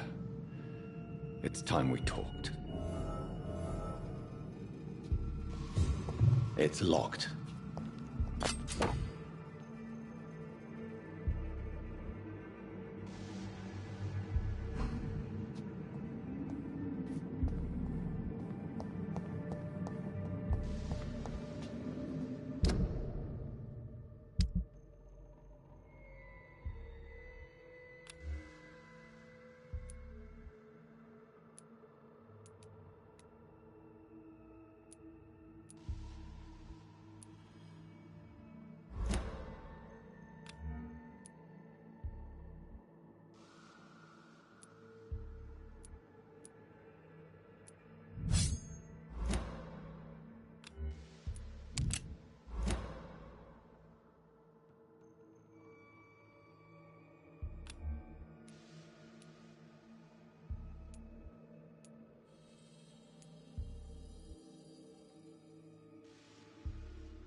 Skals can be so ferocious.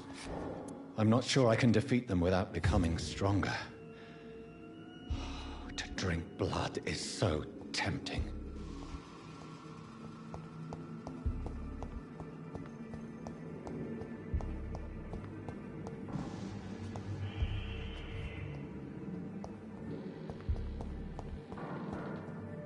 Sodium hypochlorite.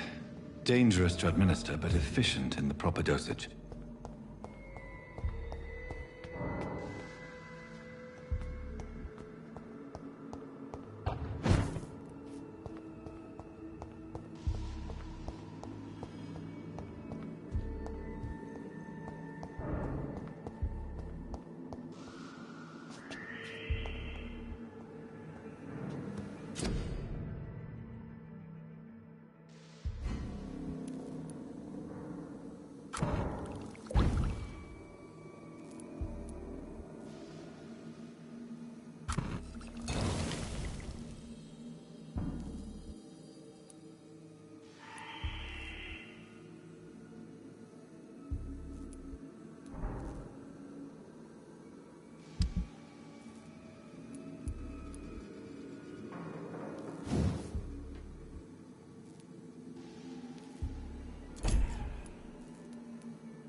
Is this supposed to be an hospital? A pigsty would smell better. Good evening, Mr. Cox. Dr. Reed. Still working at night, I see. I like that. And why is that? People who don't sleep at night always seem more alive to me. More interesting, one way or another.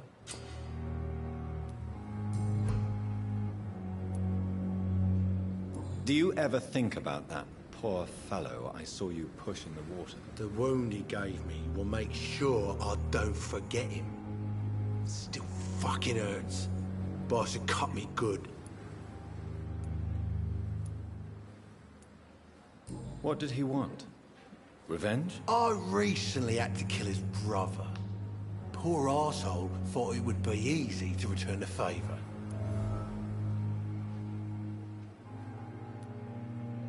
Only the strongest survive, then? Survival at all costs. Is that all you think about? I'm the toughest bastard you'll ever meet, Dr. Reed. And I don't give a fuck what you think of me. That man was determined to murder you. You almost died. What a surprise. The first time I met him, he nearly shit himself. Fucking coward. I guess revenge gives you balls. How is your hospitalization going, Mr. Cox? This is a shitty place with shitty staff. But as long as I'm treated all right, I'll be fine. What's wrong with the Pembroke staff? That bastard you sent to bring me here, Milton. I thought he was going to break all my bones before I reached my bed. I see. Any other smart comments? The nurses aren't too ugly. Especially that foxy one, Nurse Crane. Pretty brunette, tough attitude, all like that. What's wrong with the hospital? Come on, Dr. Reed. The place is a dump. Smelly, sad, and dirty. But you're alive thanks to the efforts and dedication of the staff here, aren't you? What are you expecting, a medal? I thought that saving lives was just part of the job. Must be an unsatisfactory profession at this time, I'm sure.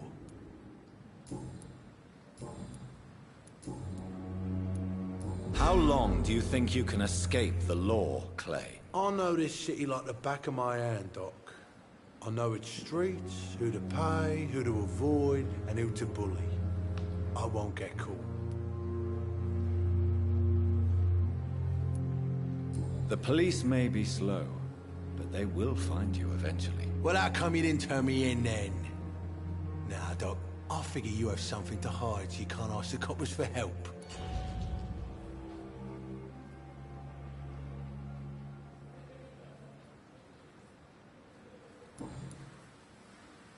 I'll leave you for now, Mr. Cox. Is this supposed to be an hospital?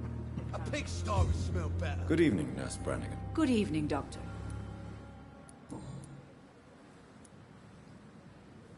Why does Dr. Tippett claim you're the main reason he keeps working, despite his fatigue? If it wasn't for him, I probably would have left the Pembroke years ago. Dr. Tippett does not think of you as just a nurse anymore, does he? If you're suggesting he's not taking my gender into consideration when it comes to medical practice and knowledge, I really hope he doesn't. Tell me what Dr. Tippett did. I know his mistake caused a patient's death. If I had not covered up his error, Dr. Tippett would have been fired from this hospital. I could not let that happen. You can't allow your emotions to dictate your conduct concerning patients, Nurse Brannigan. Look around you, Dr. Reed. Do you really think we can afford to lose a brilliant practitioner like Dr. Tippett in our situation?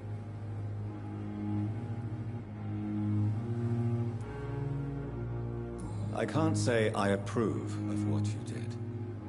But as a field surgeon, I know that some situations require you to bend the rules. I'm not proud of what I've done, but to contain the epidemic must be our priority, so we can't afford to lose Dr. Tippett.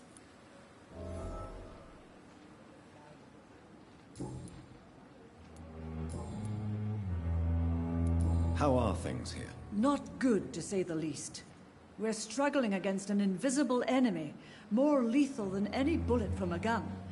It's hard, Doctor. Goodbye, nurse. Call me if you need assistance.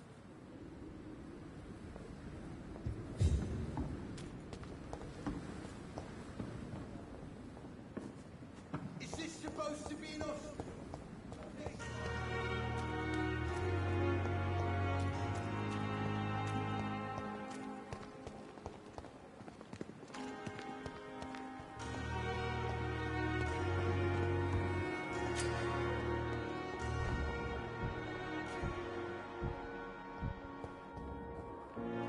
Good evening, miss. I'm Dr. Reed, the new surgeon at the Pembroke Hospital. And who are you? Your name has no meaning to me, mortal. You're nothing but dust blown by the winds of eternity. I beg your pardon? What are you begging for, mortal? My clemency? Well, tonight maybe I'm inclined to mercy. You'll never forget the night you met Thelma Howcroft. You keep calling me mortal. Why is that? And if I'm mortal, what are you? Well, Dr. Reed, if you must know, I'm a vampire.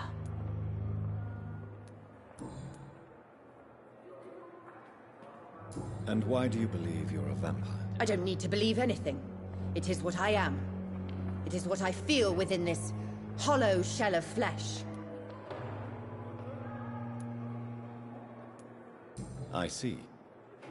Have you ever heard of Cotard syndrome, Miss Howcroft? Never. It's a mental illness discovered by a French neurologist named Jules Cotard. The affected patients are delusional. They believe that they are putrefying, that they are dead, a ghost or a ghoul. Or in your case, a vampire. Delusional, you say?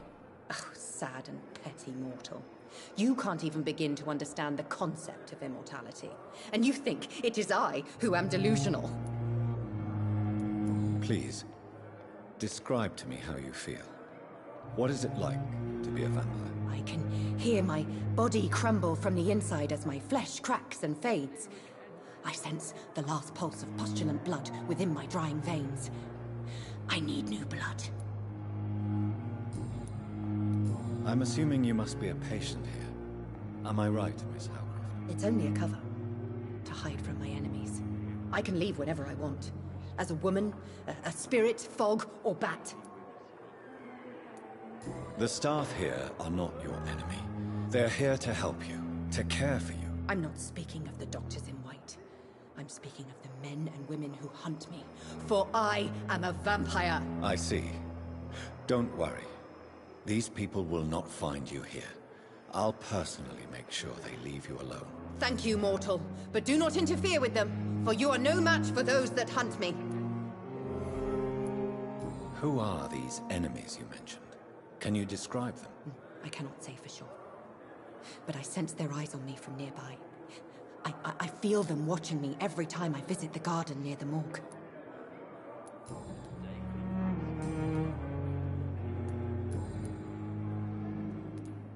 Who are you really, Miss Howcroft? I mean, apart from being a vampire. Is that not enough for you, puny mortal? What do you require? Proof of my powers? I'm curious to know who you were before becoming a vampire. No, it was such a long time ago, I don't remember. Centuries of unholy life can have strange effects on one's minds, you see?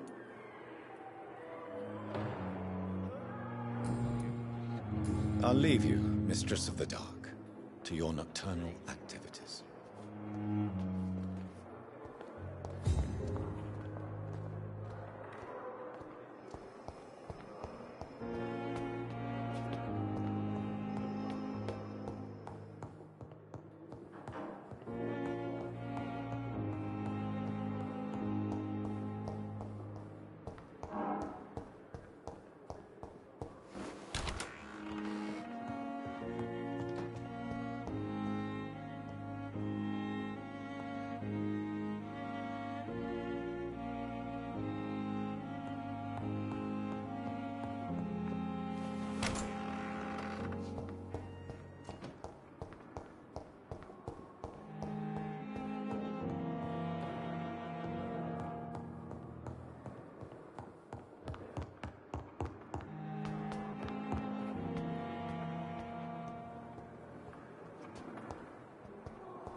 A year! You have the right to disapprove. Finally, you've returned, Doctor.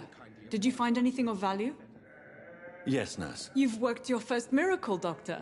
Now, this patient here needs immediate treatment. Duty calls? When the storm has passed, I'll show you how to mix the remedy yourself with the same basic ingredients. Many thanks, Doctor. When you've finished, you ought to report to Dr. Swansea in his office. He's been looking for you. Seemed pressing.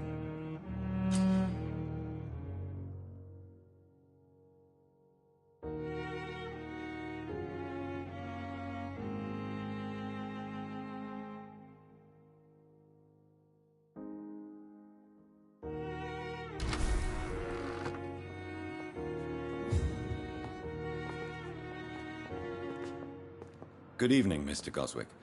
How are you? I'm okay.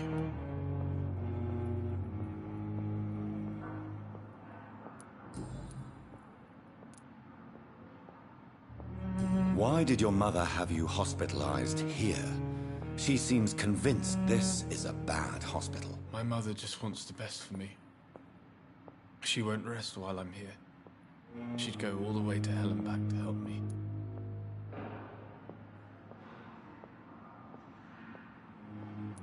Pembroke Hospital may look unorthodox, but rest assured you're in good hands here. It's not me you have to convince, Dr. Reed. It's my mother.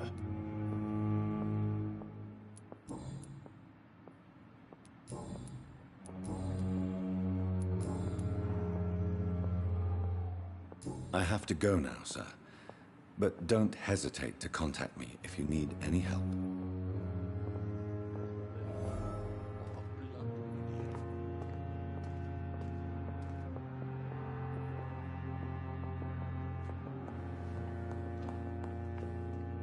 Good evening, sir. Doctor. I will not let you down, my boy.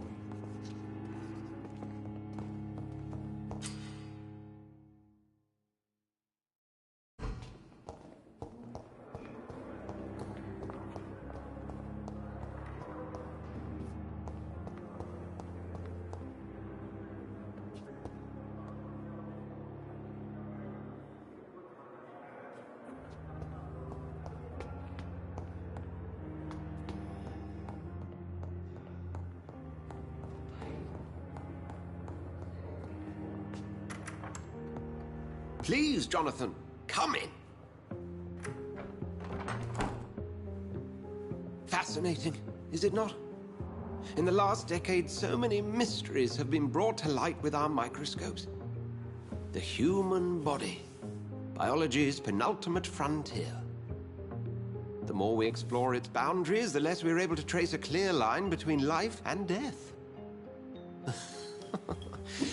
You, my friend, have a foot in both countries.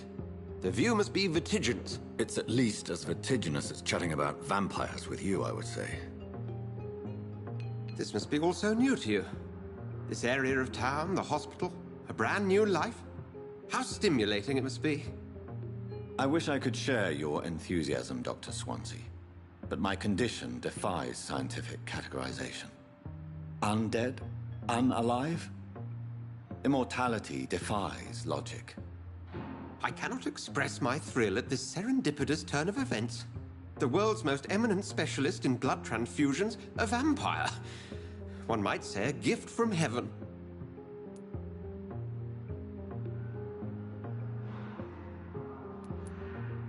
I'm a dead man. I was murdered.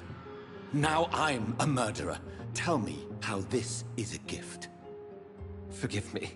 I've been an admirer of your work for a long time, and now you are so much more than a brilliant physician. And please, call me Edgar.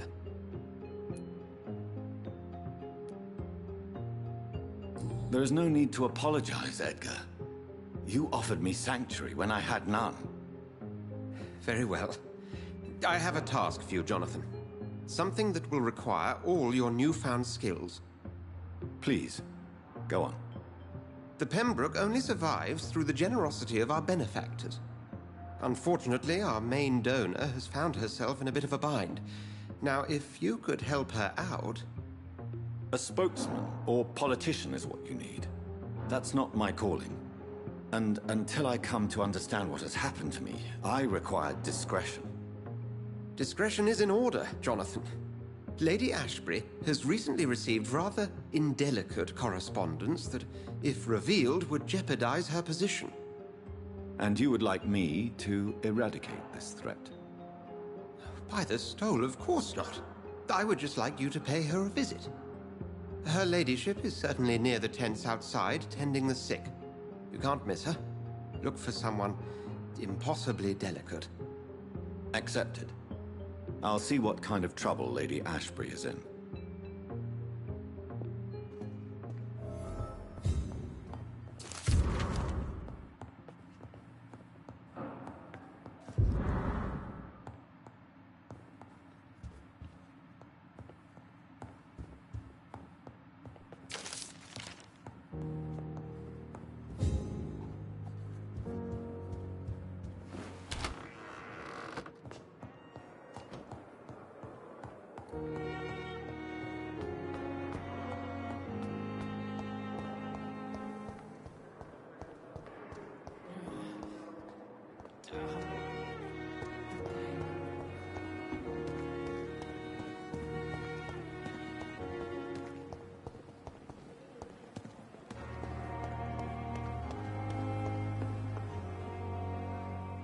flu took my dear wife, Emily. I take comfort knowing we'll soon be together again. Mr. Rainfield, that's no way to talk. You're in good hands here, and we'll be up again soon enough.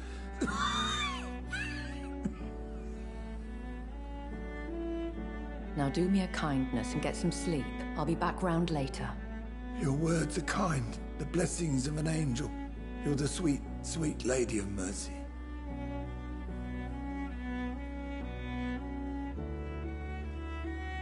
Good evening, Dr. Reed. It's a pleasure to see you again. You seem surprised. Dr. Swansea has brought me up to speed concerning your recent appointment to Pembroke Hospital. You're a the lady who saved me that night, before vanishing into thin air.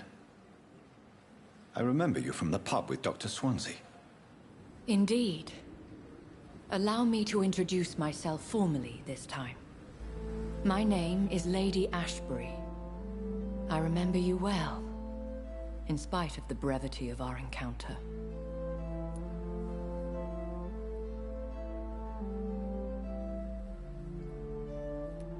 So it seems our Dr. Swansea does indeed have a fascination for creatures of our constitution. Dr. Swansea is a remarkable man. Dedicated, one might say, obstinate?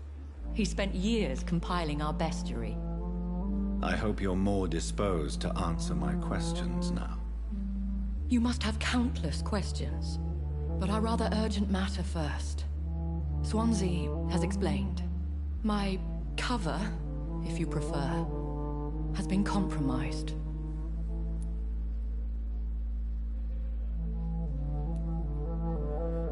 Have any of the patients given you trouble? These poor souls have so little left to live for. I do my best to ease their pain. The world would be a better place if it were cared for by women like you. You make me blush. I am simply a necessary evil. Pardon my boldness, your ladyship, but I have questions concerning this condition we share. As a newborn, your hunger for answers is rivaled only by your thirst for blood. But the questions need wait. I'm a scientist. My trade is in the deciphering of mysteries, and I need information to feed my mind. I will gladly answer every question you have, but first, prove yourself capable of resolving my predicament without eating the culprit. Dr. Swansea has commissioned me to be your agent in this matter. You could start by explaining what's amiss. These past insufferable weeks, I've been the victim of extortion. I've made a first payment, but the blackmailer grows greedy. I must refuse his most recent demands.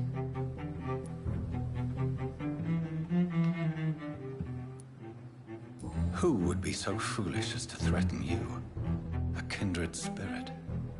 Even if it were the case, and I highly doubt it, a vampire would have asked for something more valuable than money. My suspicions lean toward a patient or their family.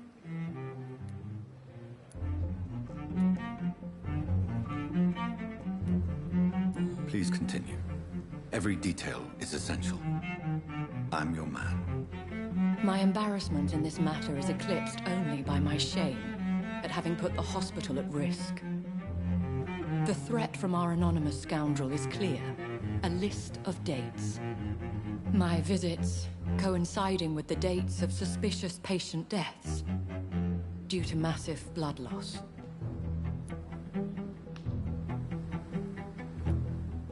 Is it true? Now aren't you the blunt one?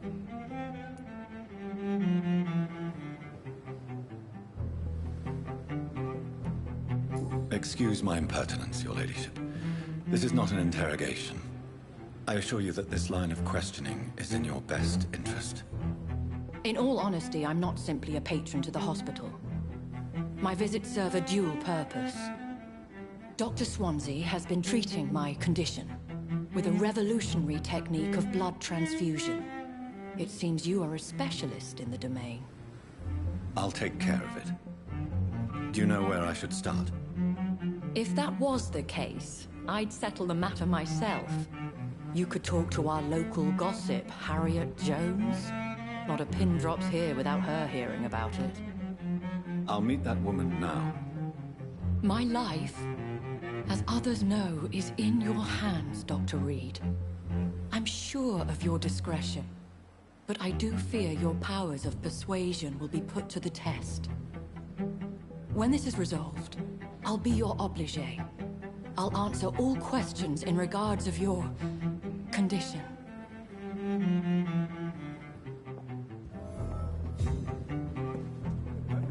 So lucky to have Dr. Reed, you know. I met him in New York once. If only there were more of us, with less resignation and more determination. I know I can count on you. I wish I could say the same for the others. You look exhausted. You're pushing yourself too hard. You don't have to bear the burdens of this hospital alone. Good evening, Dr. Tibbets. Dr. Reed, any good news to share? Have you heard of any underhand dealings going on in this hospital? I have no time for such triviality, my dear colleague. We're here to save lives. Corcoran, I want you to tell me about Mr. Connor. How did he die? What happened? He was my patient. He died because of my mistake. That's the blunt truth. What was the nature of the mistake? It was a twofold error. My diagnosis was wrong, and the administered dosage was too strong.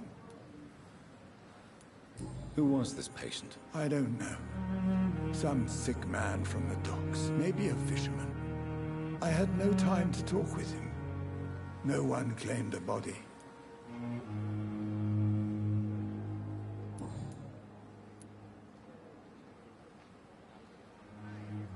Corcoran, I want you to tell me about Mr. Connor. How did he die? What happened? He was my patient. He died because of my mistake. That's the blunt truth. Why not stop practicing? Are you mad? I killed that man, I admit it, and it won't happen again. I have saved so many lives since then.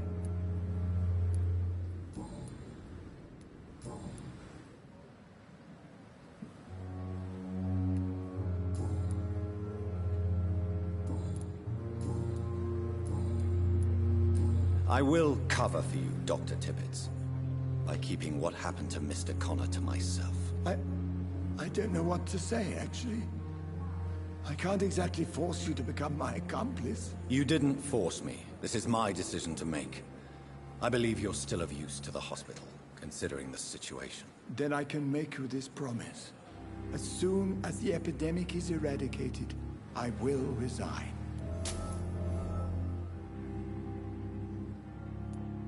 Goodbye, Dr. Tibbets.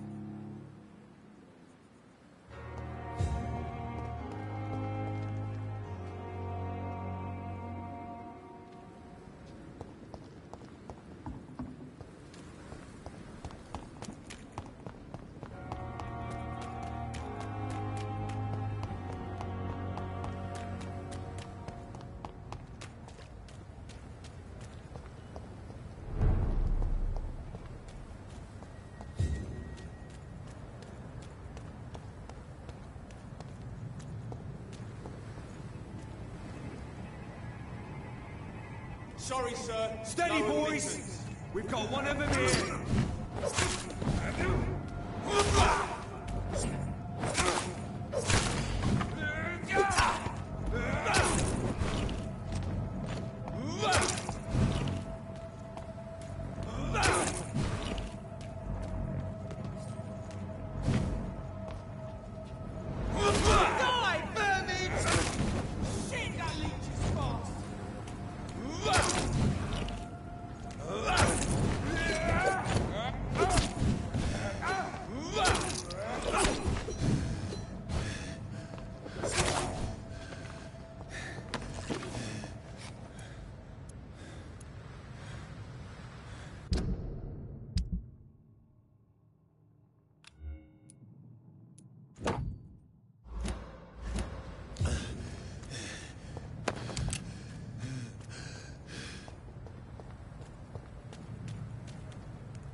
It's locked.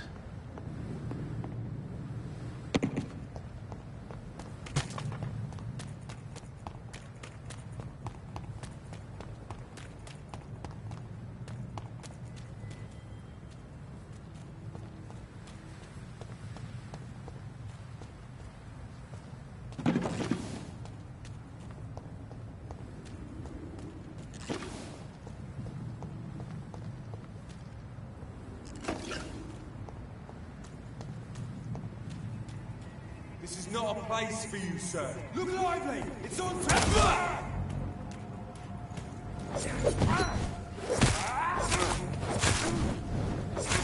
Die, vermin!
Opium is one of the main ingredients of Strickland's medication. Never a good move.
This one's the top!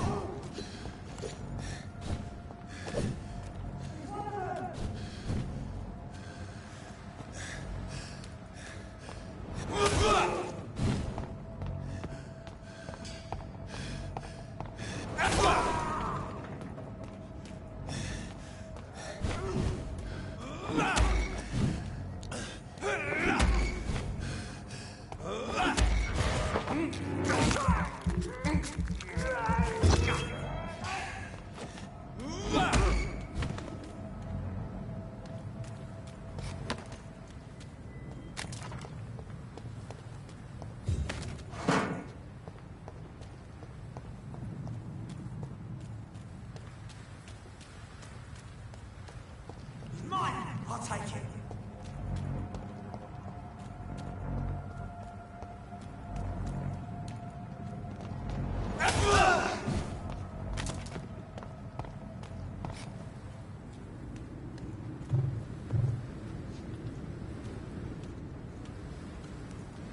Die, vermin!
leech! A leech!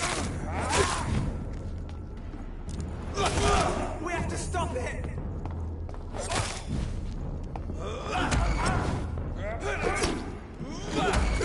It's a leech!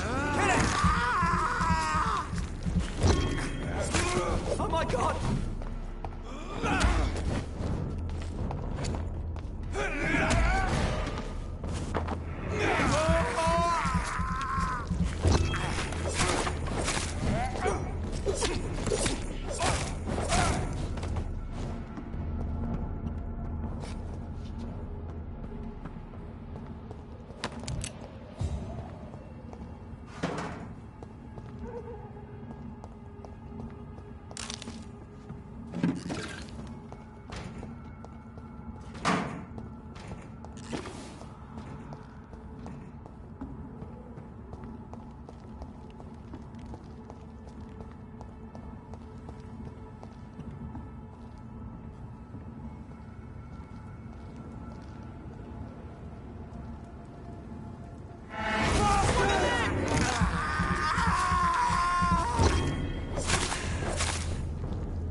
Please, sir. I need help bad. What's going on? I'm Blight, sir. Mutant Blight. I've lost my mate. Can't find him anywhere. I'm Dr. Jonathan Reed from the Pembroke Hospital. Please, calm down and give me more details. Oswald and myself were both infantry, sir. We were en route for the hospital, but we had a disagreement. And Oswald ran off towards the canal. How long have you been searching for him? I can't go there. Too many rats by the water. Fucking rats. Can't stand them since the war, sir. Can't stand them at all. Don't be ashamed, Mr. Blight. Many soldiers who survived the trenches suffer from musophobia. I'll see what I can do for your friend. Where was your friend the last time you saw him? He went down by the canal. He didn't want to go to the hospital. I think he went to the sewers on purpose. So I couldn't go after him. What can you tell me about your friend? His name is Oswald Thatcher. We survived the war together. Oswald is nervous and quite fragile since we came back from the war. This is a dangerous part of town. What are you doing here? We were looking for the Pembroke Hospital. We both need help. Treatment, I mean. To get some sleep. Just need to feel better, sir. What can you tell me about yourself? I'm Oswald's best friend. We served in the same regiment, sir. We've taken care of each other since we came back from the front. I have all the information I need for now. If I find anything out about your friend, I'll let you know as soon as I can. Thank you, Dr. Reed.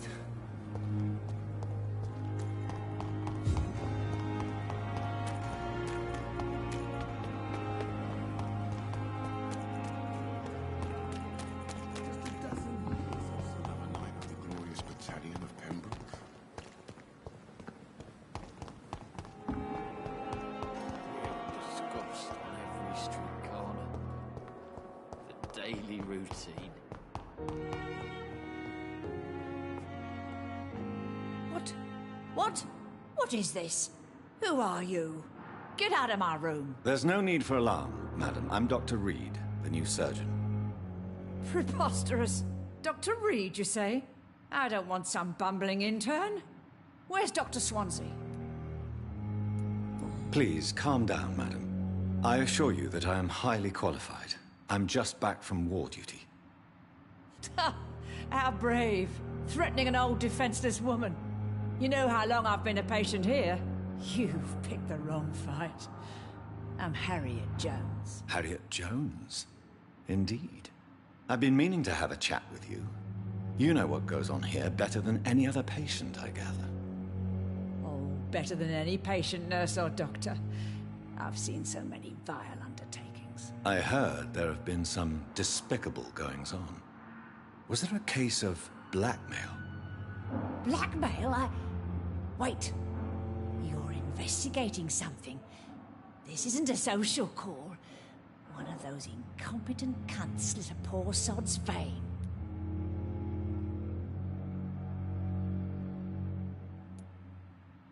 If I didn't know better, Miss Jones, I'd be inclined to say you enjoy this type of idle gossip. God's honest truth, Doctor. It's just the way it is here. Most of these bitches would let you freeze to death before getting you a blanket.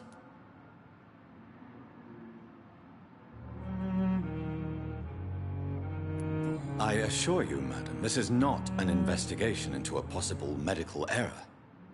Debauchery, then? Nurses Crane, Hawkins, Brannigans, whores, all of them. They can't keep their legs shut. I've seen them scratching slutty sores. Really? Well, if you have irrefutable proof, I'll not have the staff behaving in such a manner here. This is your business, Doctor, not mine. But I swear one of the nurses is cavorting with some man on hospital hours. Thank you for your time, Miss Jones. You've given me something to go on. See you on the next round.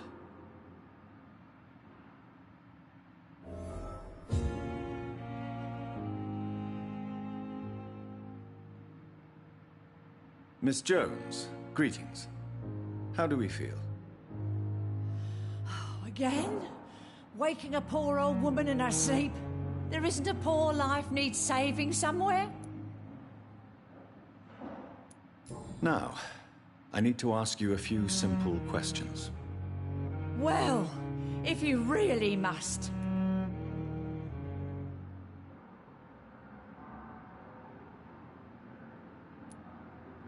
Have you noticed any suspicious comings or goings?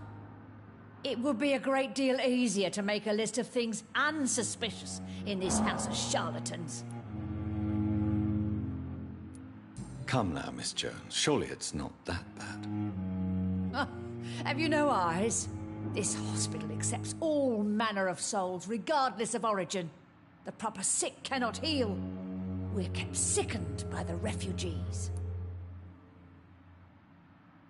Everyone here is very capable. I have not seen any instances of unprofessionalism. Thieves and murderers, the lot. People have gone missing here, you know. Poof, without a trace. If you could just tell me why you were admitted. It's terrible, Doctor. What with a pain in my chest, coughing up blood, and I get awfully tired. Wouldn't be so bad if I hadn't lost my house and all. I see. No one comes to visit, you know. Not even my own flesh and blood. I'll come and visit you shortly. Good night, Miss Jones. The patients and staff might know something. I'll start my investigation with them. Fear and disgust on every street.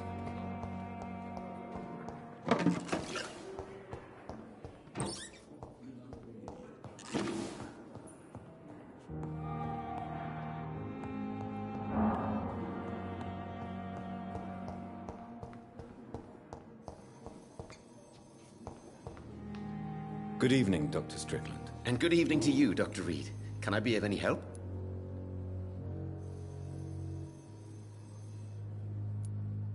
Have you heard any talk of blackmail going on in the hospital? If you're running some official inquiry, you had better question the patients. They know more than the staff, especially old Miss Jones.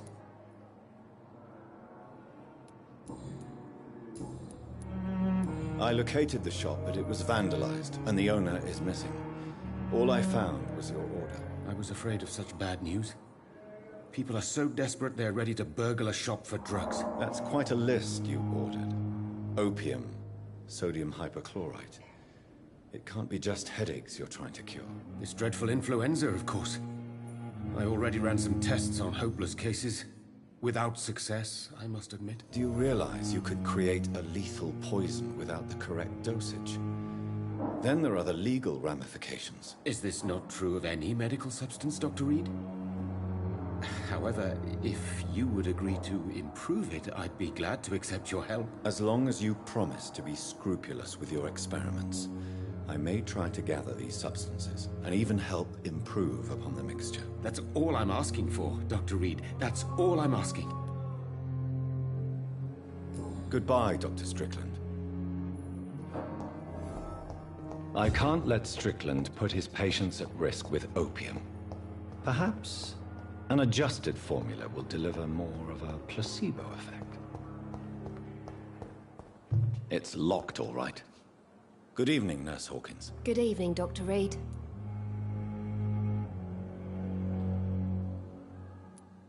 What can you tell me about the strange man visiting one of the nurses during her shift? Let me guess.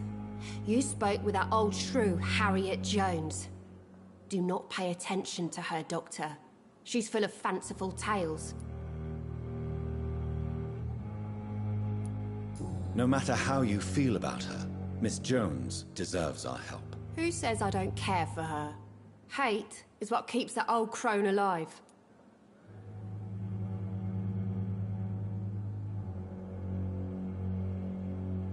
She could have been telling the truth about the mysterious man. That old witch will end up in hell soon enough. Who cares if a nurse finds some happiness where she can?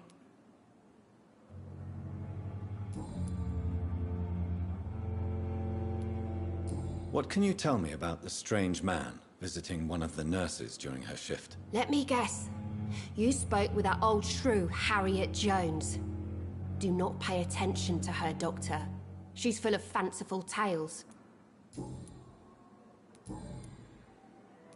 Pepper, are you sure you want to leave this hospital? To become a nurse was a little girl's dream. But in the end, I don't feel that useful. I want more.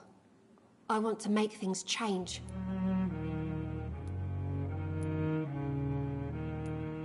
You should be proud of what you've achieved. This hospital represents hope for many people in need of help. Maybe you're right. But at the moment, I feel like we're just a cemetery waiting room.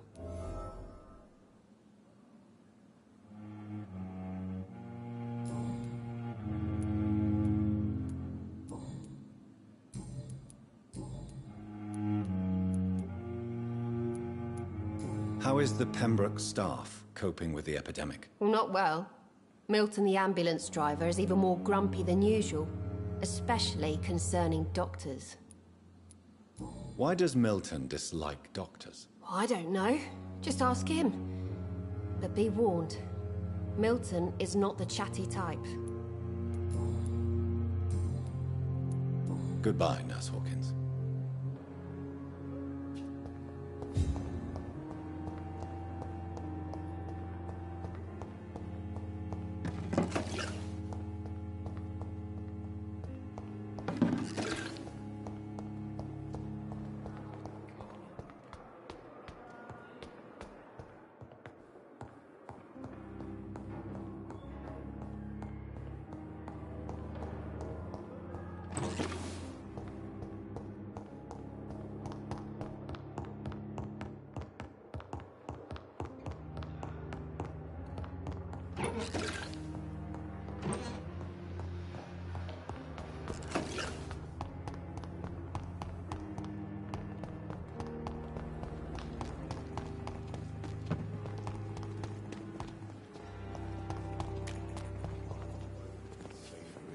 Good evening, Nurse Brannigan. Good evening, Doctor.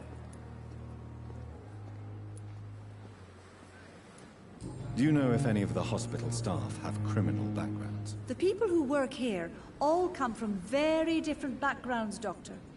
Just like the patients. Have you seen a strange man visiting any of the nurses here? I've never heard of such a thing, Doctor. Goodbye, nurse. Call me if you need assistance.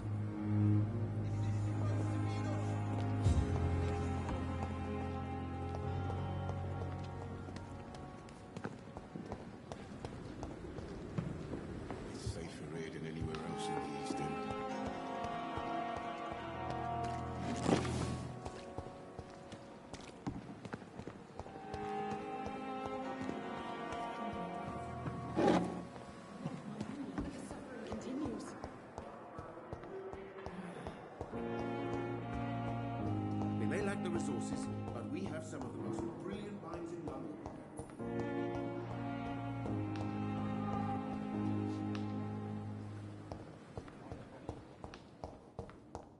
I will not let you down, my boy. Come now, we can handle this. My blood and soul, they belong to you. So many deaths. And what of my own life? Please spare me, Dark Queen. Spare your obedient slave.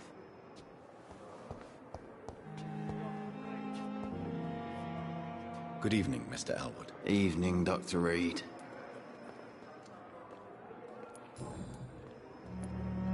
How close are you to Miss Horcroft? Are you aware that she thinks she is a vampire? To wait for her next nibble is the best reason to stay here. Every time she approaches my bed, she treats me like something tasty. A normal person. Aren't you afraid? She may hurt you if the game goes too far. She's quite harmless, I can assure you. Her head's broken inside is all. While I'm busted on the outside. But she's still beautiful. Living proof that there's hope for me. So do you let her bite you? You know that's not sanitary. And why not? She's only supping a few drops of me blood. And the pain, it's real for once. She could decide to bite less willing patients. Then it's another good reason for me to stay here, Doctor. You do realize she's mentally disturbed. It's called the Cotard syndrome. She truly believes she's a vampire. In her madness, she never refers to my scars. And frankly, if I could, I'd join her world. It seems much more fun than the real one.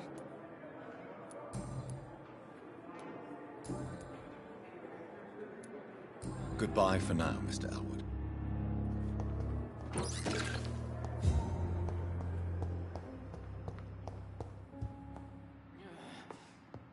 Damn. The pain. It's here again.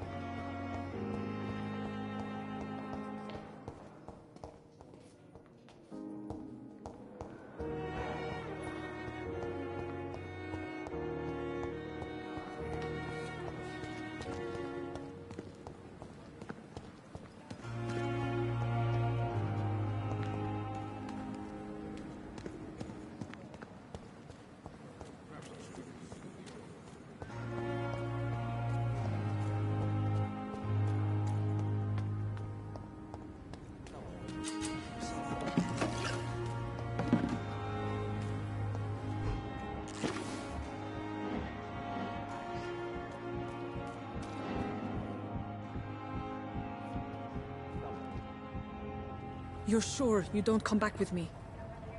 Nah, I have to see someone at the hospital. Be careful. You look so bad they may keep you as a patient. Fuck 'em. I don't like hospitals. Or doctors.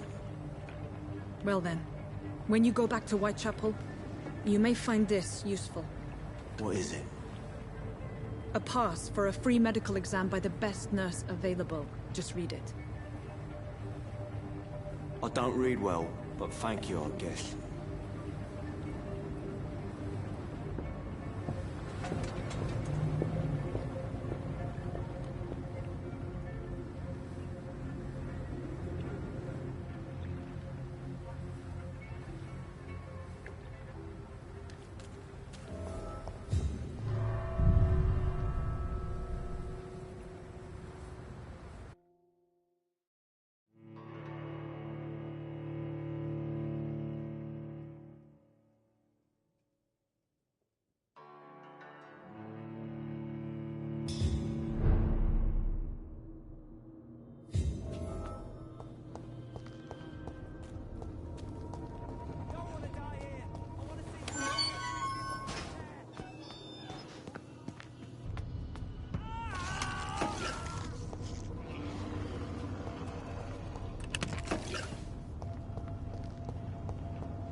This man has been savagely attacked and dragged to the floor.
Can't breathe! I can't breathe!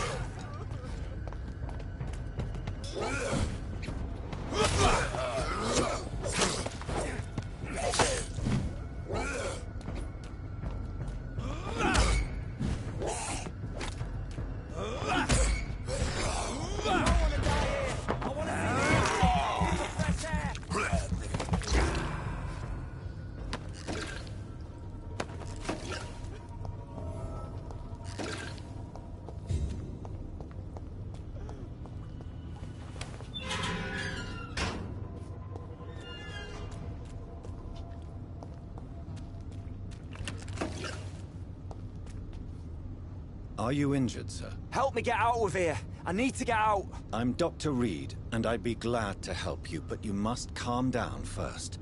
Please, take a deep breath and tell me your name. Okay. I'm Oswald Thatcher. Please, I need to get out! Mr. Thatcher, your friend Newton sent me to help you. Do you remember him? Yes, I do. Good. Now leave this place and enjoy the cool night air. It's quite invigorating. I'm sure you'll feel better if you do.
I cannot enter.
Good evening, sir. Who the fuck are you? Don't you see I'm busy here? Dr. Jonathan Reed, that's who I am.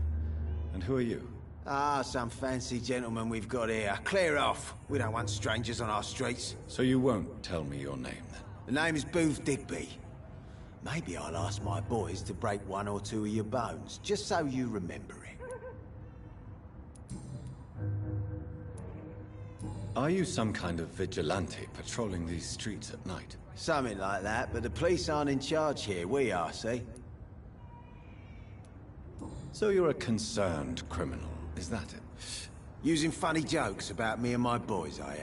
Fuck. You must have some balls. I saw many men like you during the war, Mr. Digby. Greedy little cockroaches who feed on despair. I could kill you for saying that. But, nah. You've been a soldier. I can respect that. So, tell me about your gang, then. What? Have you got a death wish? You really want me to answer that? Well, yes. You seem so proud of your status. Why not tell me who you're working for? Oi! I'm the boss, all right? The Wet Boot Boys work for me. All of them. Situation round here is better than other districts because of us. Because of me. What can you tell me about this part of town? Things ain't that bad, thanks to us. We give people what they need, and we control this borough. Well, you're not doing a very good job. People are still dying here, like everywhere else. Yeah, well, we can't be everywhere all the time. And Edwina says if we can find more guns, we could be more efficient. More efficient? Really? You should probably tell Edwina that guns are useless against diseases and infections. Incredible. You know what? You're lucky she can't hear you right now. She's more smart than patient. My sweet queen of the docks.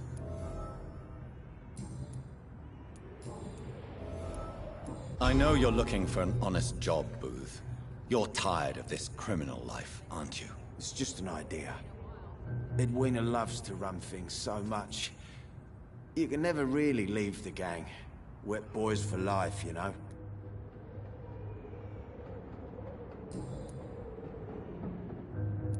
Goodbye, Mr. Digby.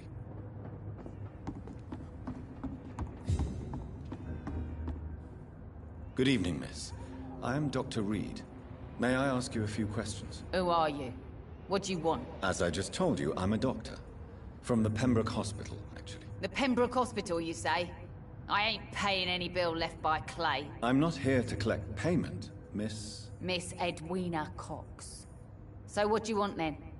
Fancy buying something from me, maybe?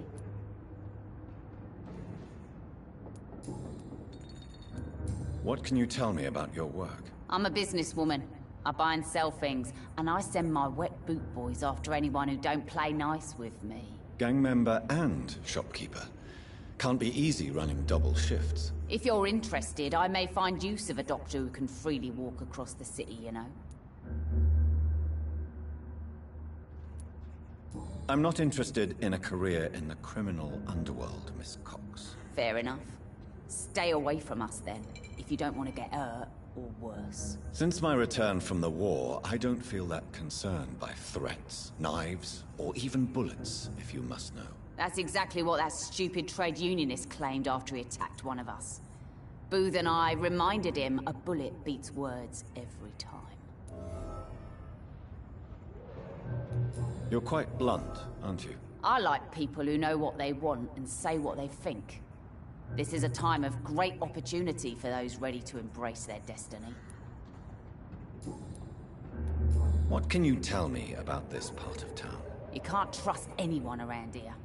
As soon as you lower your guard, you can be sure some arsehole will take advantage of you. You sound like you're thinking of somebody in particular. Take the gravediggers of Southwark.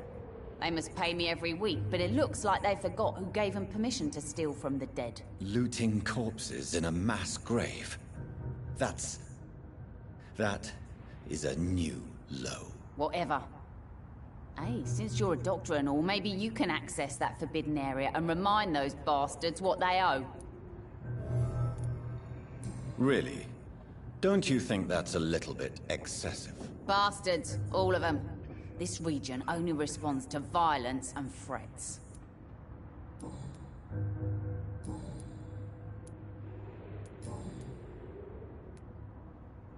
Booth Digby looks at you with love-struck eyes. Tell me, Edwina, is the feeling mutual? You have no idea how refreshing it can be for a woman to receive all the pleasure she needs. For once. I'll take your word for it. What is it, Doctor? A woman's not supposed to talk about these things.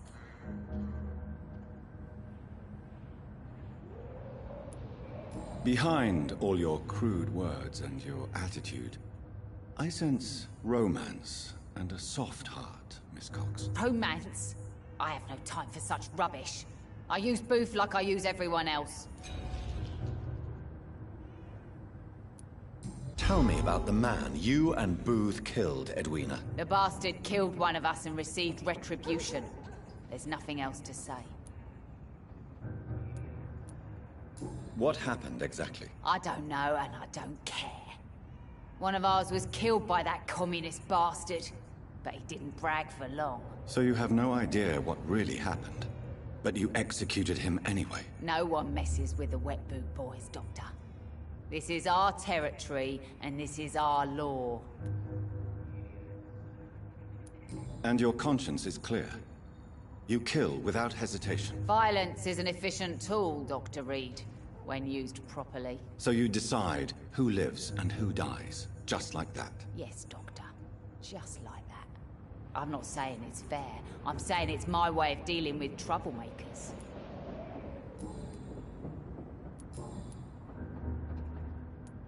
Can I see what you have to sell? As long as you have money, I'll show you all I have.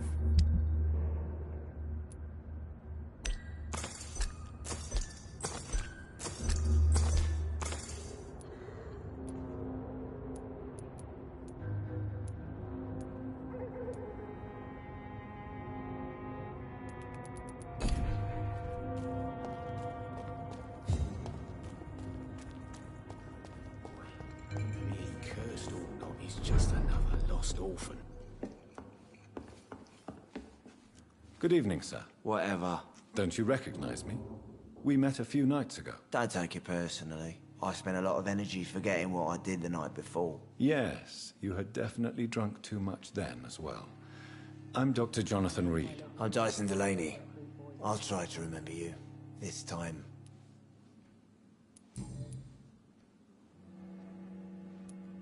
Surely you must have had dreams and expectations when you were young, like everybody else. Sure. I wanted things to change. To really change, and to change for good. The bigger the dream, the harder the fall.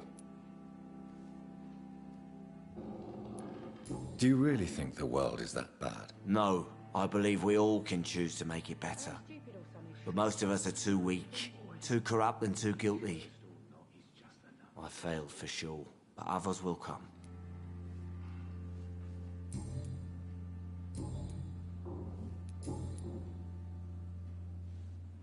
What do you do for a living, Mr. Delaney? I drink.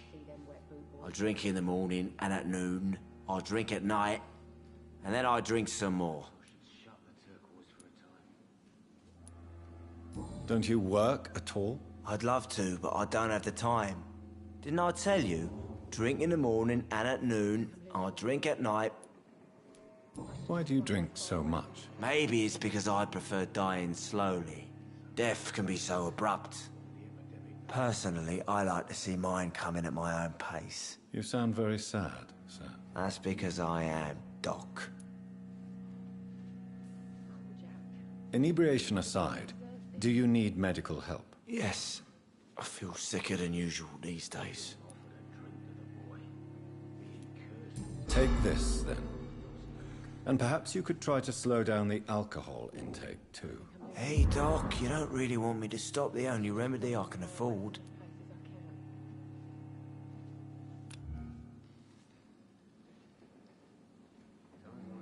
Goodbye, Mr. Delaney. Evening, miss. Well, I never. That's a first. Customers who make that much mess rarely come back. Never mind in fancy togs. I'm much more myself than when we first met. By the way, I'm Jonathan, Dr. Jonathan Reed. Welcome back to the Turquoise Turtle then, Doctor. I'm Sabrina Cavendish. How can I help you?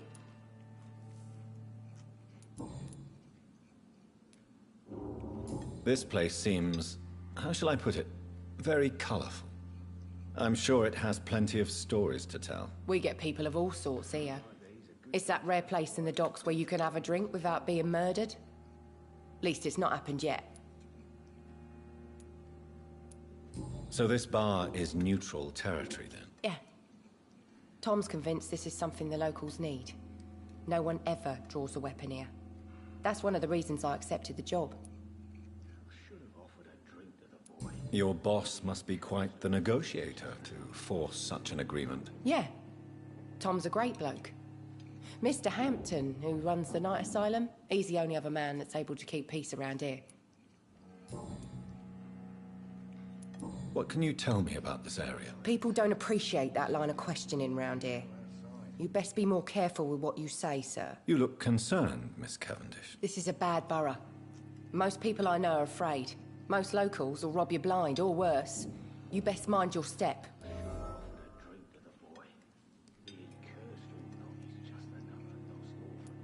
I have nothing to fear from the people round here, miss. Yeah, I'm a brave woman myself, Dr. Reed, but I'd be a fool to think I'm invincible.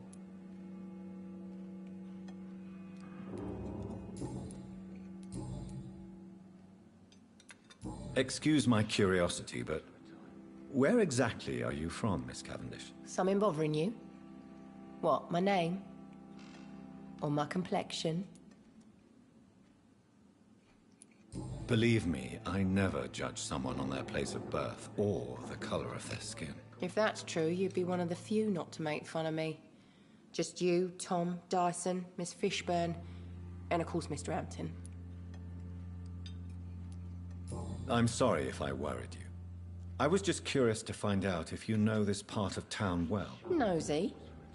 My dad was a sailor from Bombay, and my mum was a maid born up in Glasgow. They got married in London. And here I am.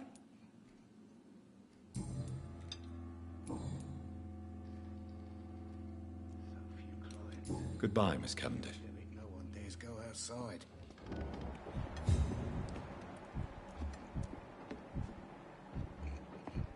You know, it would be nice to see each other outside the pub sometime. This situation won't last forever.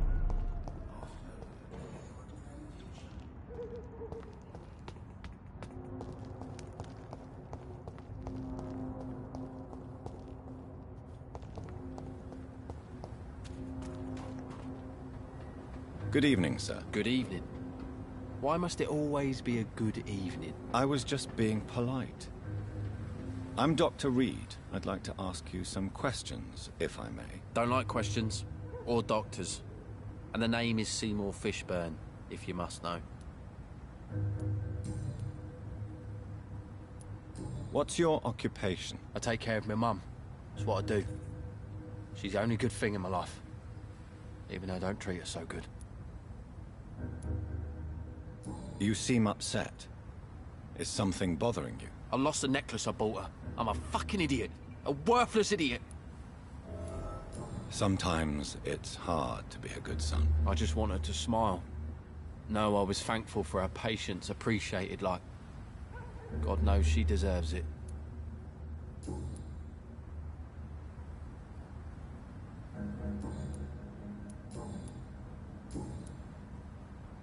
Goodbye, Mr. Fishburne.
Fuck out, you crazy bastard!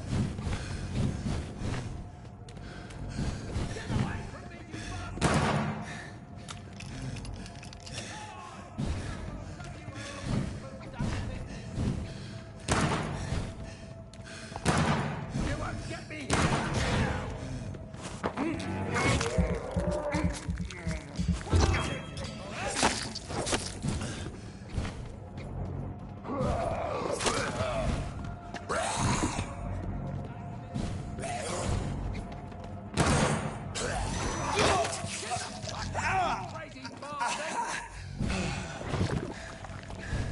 Get away from me, you bastard!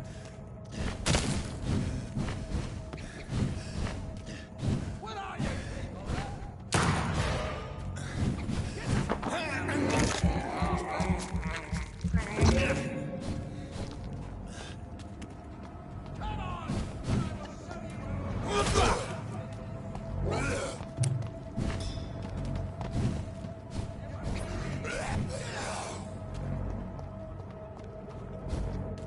Get the fuck out, you crazy bastard! What are you people, huh? Come on, and I will show you how a wet boot does business. Get away from me, you bastard!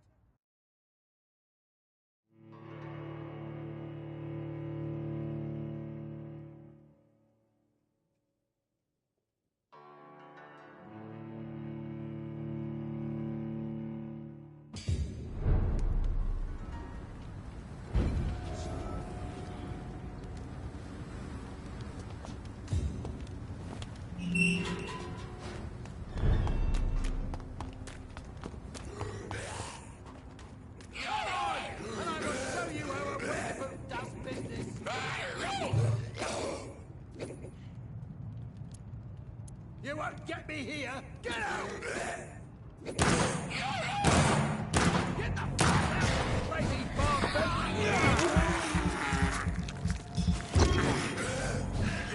What are you people, huh?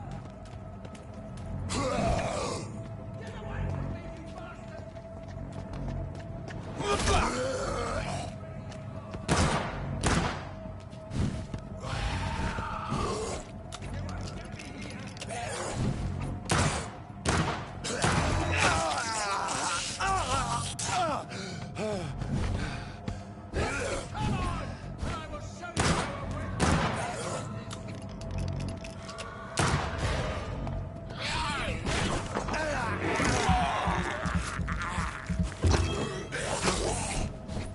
Raising hands, medium dark skin tone, sign of the horns, medium dark skin tone. Raising hands, medium dark skin tone, sign of the horns, medium dark skin tone. Thanks for hanging out. I'll catch you on the next one. Late, hand purple blue piece, saluting face. Confounded face. And I will show you how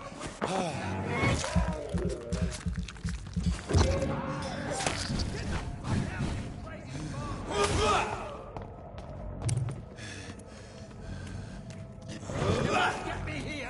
Get out!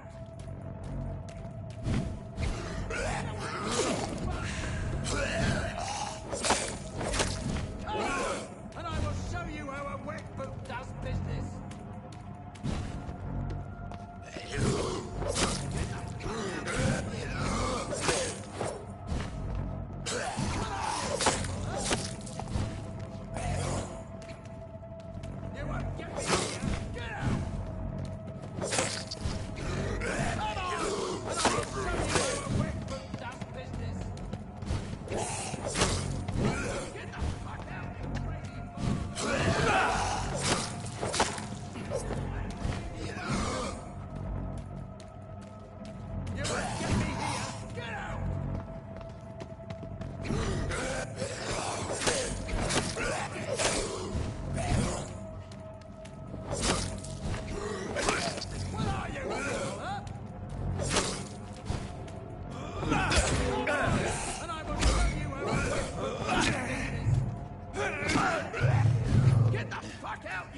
This is Braille. I need someone who can read this.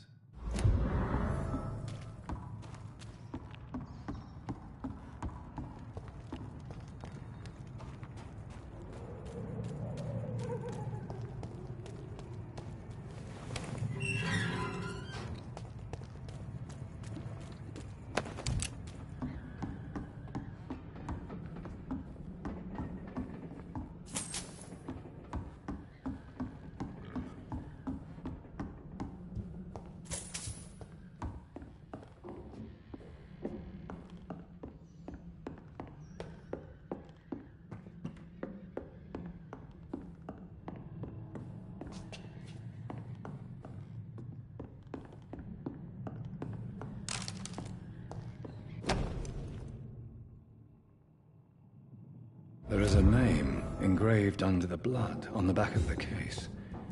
Jack Gillingham. Maybe I should return this watch to his family.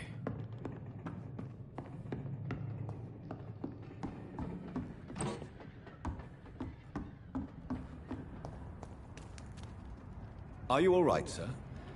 What are you doing in a place like this? I'm not sure that's any of your business. I hope you realize that staying here will put your life at great risk. Pah! I'm not afraid of these guards of Priwen, or whatever these thugs call themselves. I can still kick some respect into those youngsters. I wasn't specifically referring to them, but are you really after these men? Why? They took my boy! I've had no news since he joined that crazy gang. So I decided to come and find him myself, to get some answers. I see. But as I said, your life is at risk if you stay here. And I'm not referring to the gangs either. You should leave, sir. Well, this part of town used to be nicer, let's say. Perhaps you're right. This isn't the best way to save Andrew.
It's a leech! Kill it!